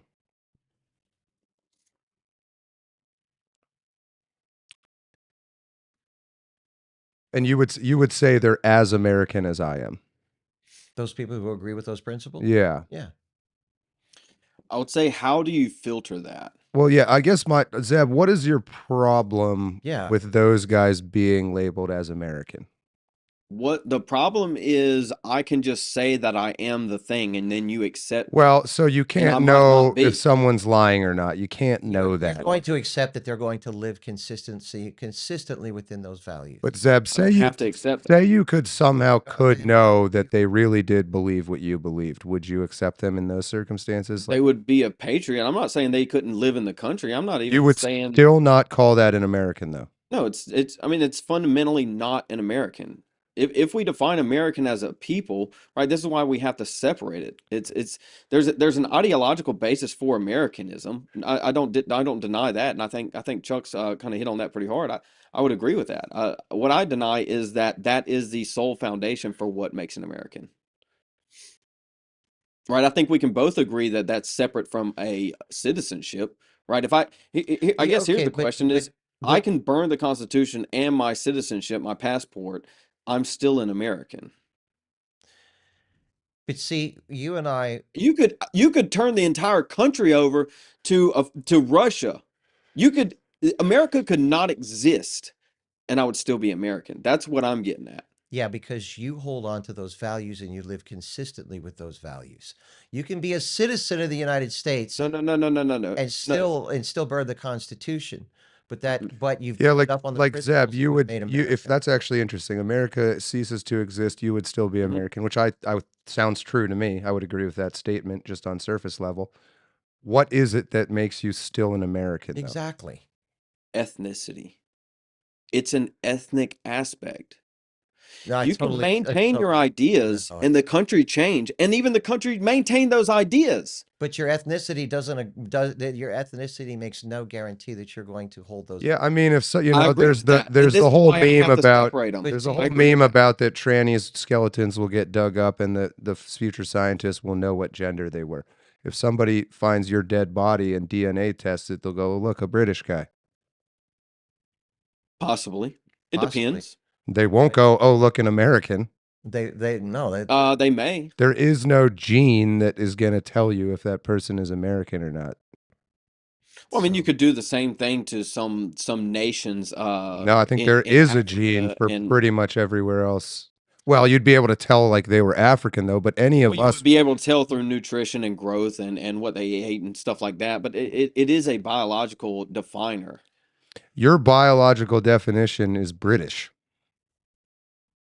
I would actually disagree with that. And we you don't. just I said you were can't do it right 90% now. English. I mean, what else are we Yeah, I'm 97% English, sorry, English? English. You're Yeah. 90% English, but British English. It's the same thing. Chat's getting hung Wait. up on it too. It's irrelevant. English, you know, English. you're 90% English, but so why don't we say that you just got to get shipped back to England? I think that's a fair Because I'm not English. point. Well, so but why not? Like Why not? I You're agree, but 90% what English. is Why not? Because where's the difference between you and an English guy? you The love difference America is first. I have, I don't know, let's see, 16,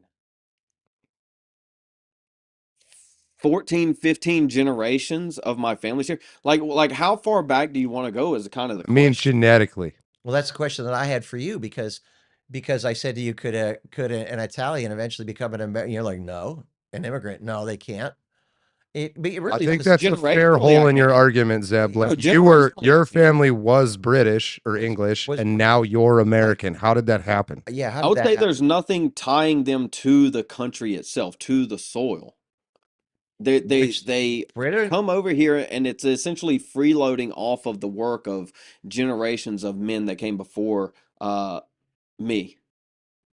You see, I hear what you're saying, but I just that doesn't hold. And here's the reason why. Like, how the railroads get built?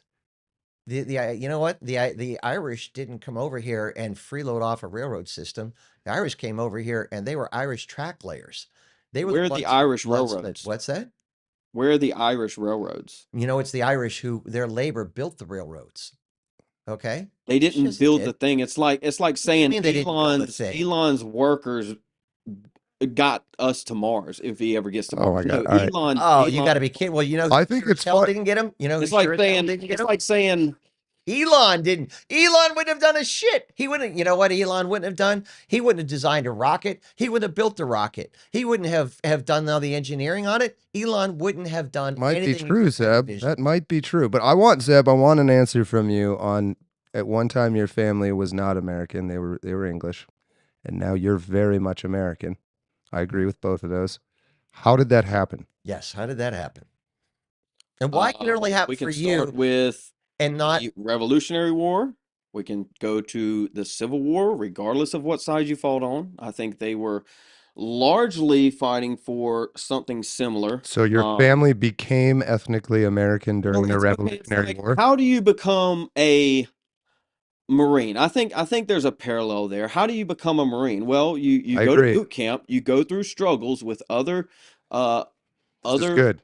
I future like this. Marines that build struggle and tie you together. You go to SOI specifically for the infantry that tie you together. And when you get there, there is no separation of really even nationality, really even a racial separation, right? I mean, we have terms like dark green Marine or light green Marine or whatever, but the binding is there. And so if you don't have that binding moving forward as a nation or as a country, then I don't think you can just be a part of that thing, right? If somebody But just you would say wanted to Marines hold can on, be not white The Marines could be yeah, not white. yeah. because they go through this binding process where you become Yes. aligned in mission Then and why culture. can't It's like How can is we that? just Yeah, now I'm how kind of with come John. non-whites how come introduce someone into can we just introduce someone into the Marines and not go through boot camp and SOI and whatever No, else? but have we not? I think we've teased out an important part of what is an American. There's some sort of boot camp they need to it, go through, and that which boot maybe is camp called assimilation. and that boot camp was assimilation into American culture, which they did. Zeb, I got to be honest with you. If you're going to look at me and go, and he knows it too, and he's saying the same thing. If you're going to look at me and go, well, you know, you could be black or you could be Hispanic or you could be Italian and you could, or you could even be a Muslim and you could still become a Marine. If that's the case, then anybody who comes as an immigrant into America can become an American. No, Look at the they heart. can't though. What's the difference? Yeah, what's the difference? We're openly Because if you only apply it to an ideology, anyone anywhere in the world can become an American, and it's fundamentally flawed. So what if we develop a boot camp? Right. Why don't we develop? But if What, a civics test? I No, mean, like a real fucking Marine camp shit. Apparently, If is you if that shit works, wow. sounds like it works great. Say welcome off the boat, run through these fucking explosions and shit, hop over this wooden fence. Here's your citizenship. well, I mean that's basically what we do now. So I mean, that's kind of the most honorable fast track to citizenship, is it not? You join the military, you demonstrate that you'll. yeah, I have a little bit of a different take on that too. I think you should be a citizen before you're able to serve the country, but that's a That's a story for another secondary time. thing. But I think John and I would both say that you have one set of criteria for becoming a Marine, but you have a completely polar opposite, Yeah. Well, antithetical an set of criteria application for of that. concept. It's not a parallel. It's not an exact parallel, right? Because Marine isn't bound to a soil. It isn't bound to a location. It's bound What do you mean? They're under United America. States Marines.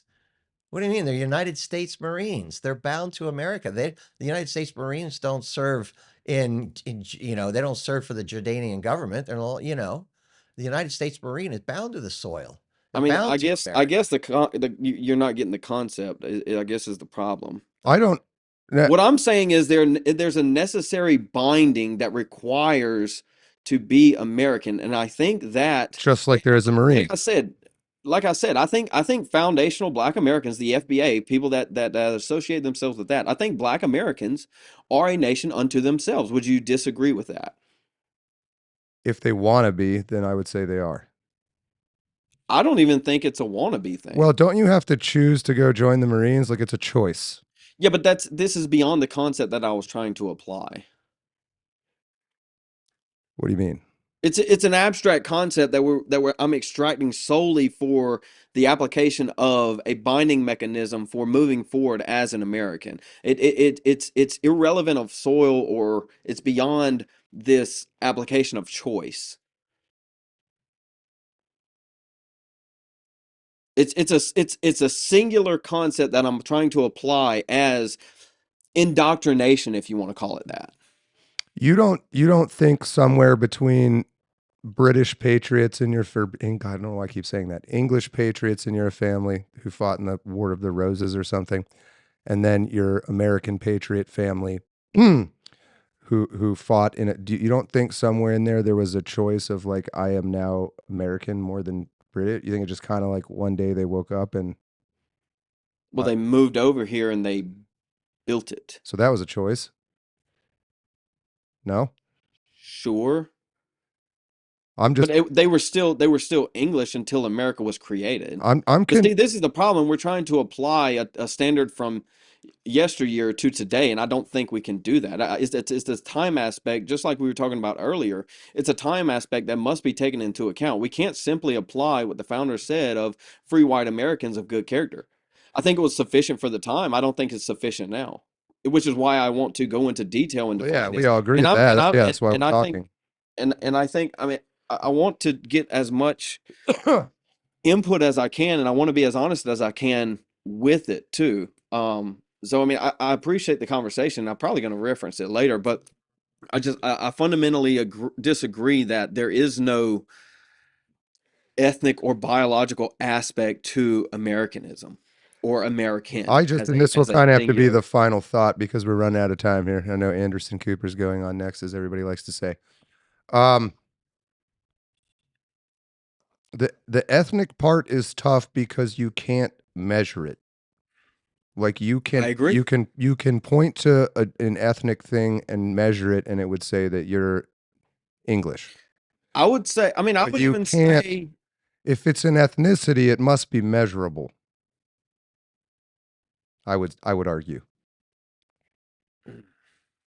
see, this is what I'm trying to flush out too. I'm not saying I have something in stone. I mean, these conversations are going to have to be had. And I would like, I have a couple of people in mind that I want to have conversations with to kind of flush all Absolutely. this out Yeah. that are very much more specialized in that area than I am. And I guess I just want to be a curator, if you will. So Well, I think as long to as kind of we toss that out there. do our best to allow the open exchange of ideas here, we'll begin to be To an able extent. yeah, To an right. extent. We'll be able to rule certain things out and add certain things in, and I think the goal is to come up with a Zeb has an excuse for everything. Like that's what should an American be, Chuck? I want to answer that question, or at least try. I mean, it's fun. Want to be a Just even gatekeeper. just because it's fun. Well, Mark and Moto said, see, No, we don't want to gatekeep a definition, but I think we've all realized that we don't know. we I don't just know. want the definition to be eternally changing to however I feel like that day. That's what I Right. want the definition to be. That's true, That's but I good. think That's that obviously a joke. we can kick this football around all we want about the past, but the bottom line is, if we're going to figure out what the fight that we are making now and we have to make moving forward for the identity of the nation, then you're going to really have to come to some level of agreement on what we're fighting for and what we're working for. We're going to come at that from different directions, but we're going to have to fundamentally agree on what does it mean for us to be an American, for this day, We're in an ideological civil war, and you can't figure out how to win it until you know what you're fighting for. I think it's important to figure out who our friends are. I think we can all be friends. Yeah, we We can. might punch each Yeah, I other. mean, I don't have a specific, extremely specific position I'm trying to get to. I mean, I have a broad idea of what winning looks like. And I think as long as we're going in that general direction, I think Chuck, you would largely agree with that. I think if we're going in that general direction, we're doing something. And again, this conversation of what is an American is kind of what the series is for me to really flush it out. At least in my mind, I'm doing it for myself more than I'm listening to everyone this. else. I'm sorry. So make sure Chuck knows we think he's an all right guy. It's just a rite of passage. Give him a pass. Chuck, you've handled yourself admirably in the torrent of No, go ahead, Zach. But here's the thing, and I think what will ultimately end up happening is you're going to have your perspective. I'll have my perspective. It's like these Venn diagrams. You have your perspective. I have my perspective, and then it overlaps to a certain point.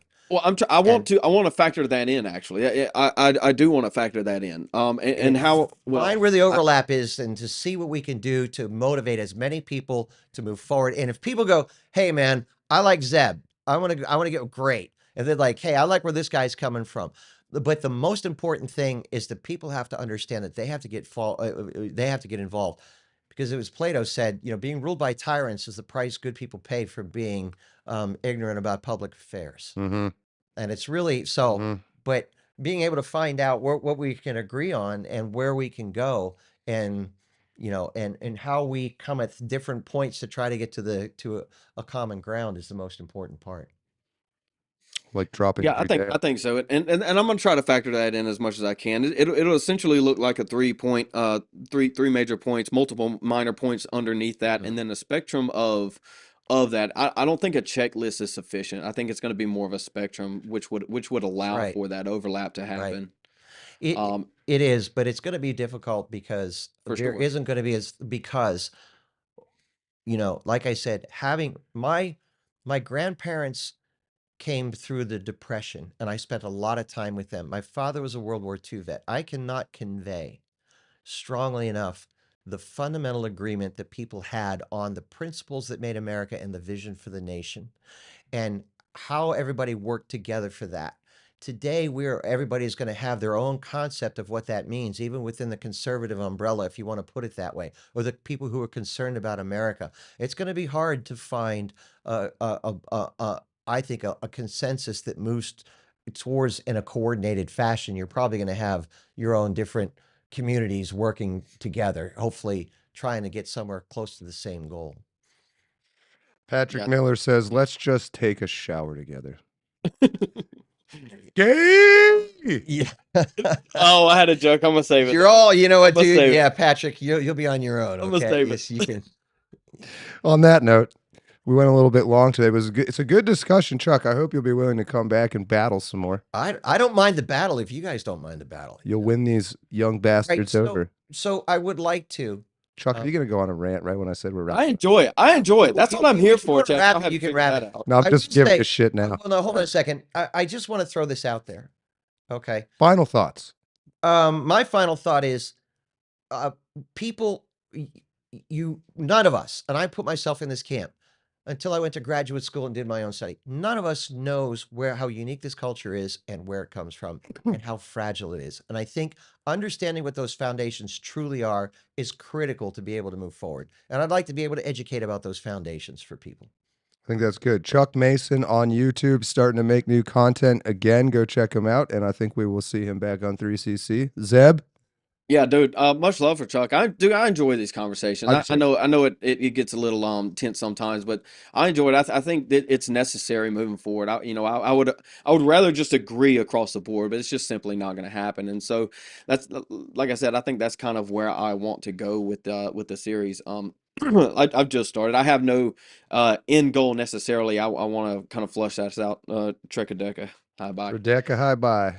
But yeah, so there's that. I know there's some people here that were looking for the ballistics and stuff like that. So That's just Zeb's mention, channel. That's not us. I'll be on Paramount Tactical tonight. I believe at 9.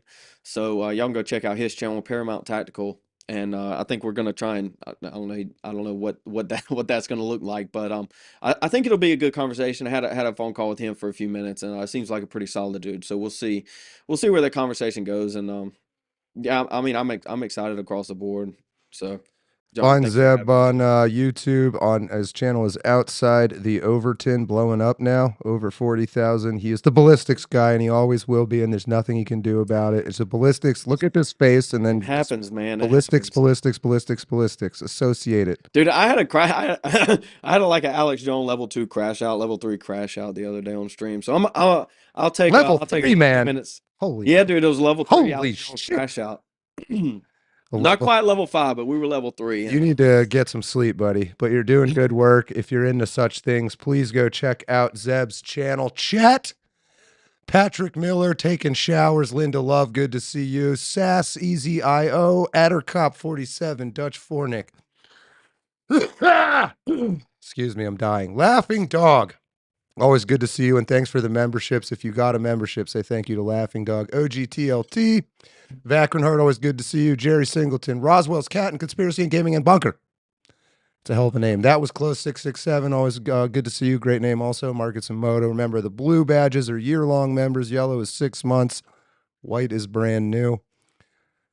So show some respect to those world champions. But interesting conversation. That is it for today. Where's my mark? That's it for today. I can't get my music working, so I'm just going to throw up this goofy program. And I'm John Ward. Till next time, remember, bones. Well, they're made of Bones steel. stop bullets. Those bones are made of steel. Just remember that.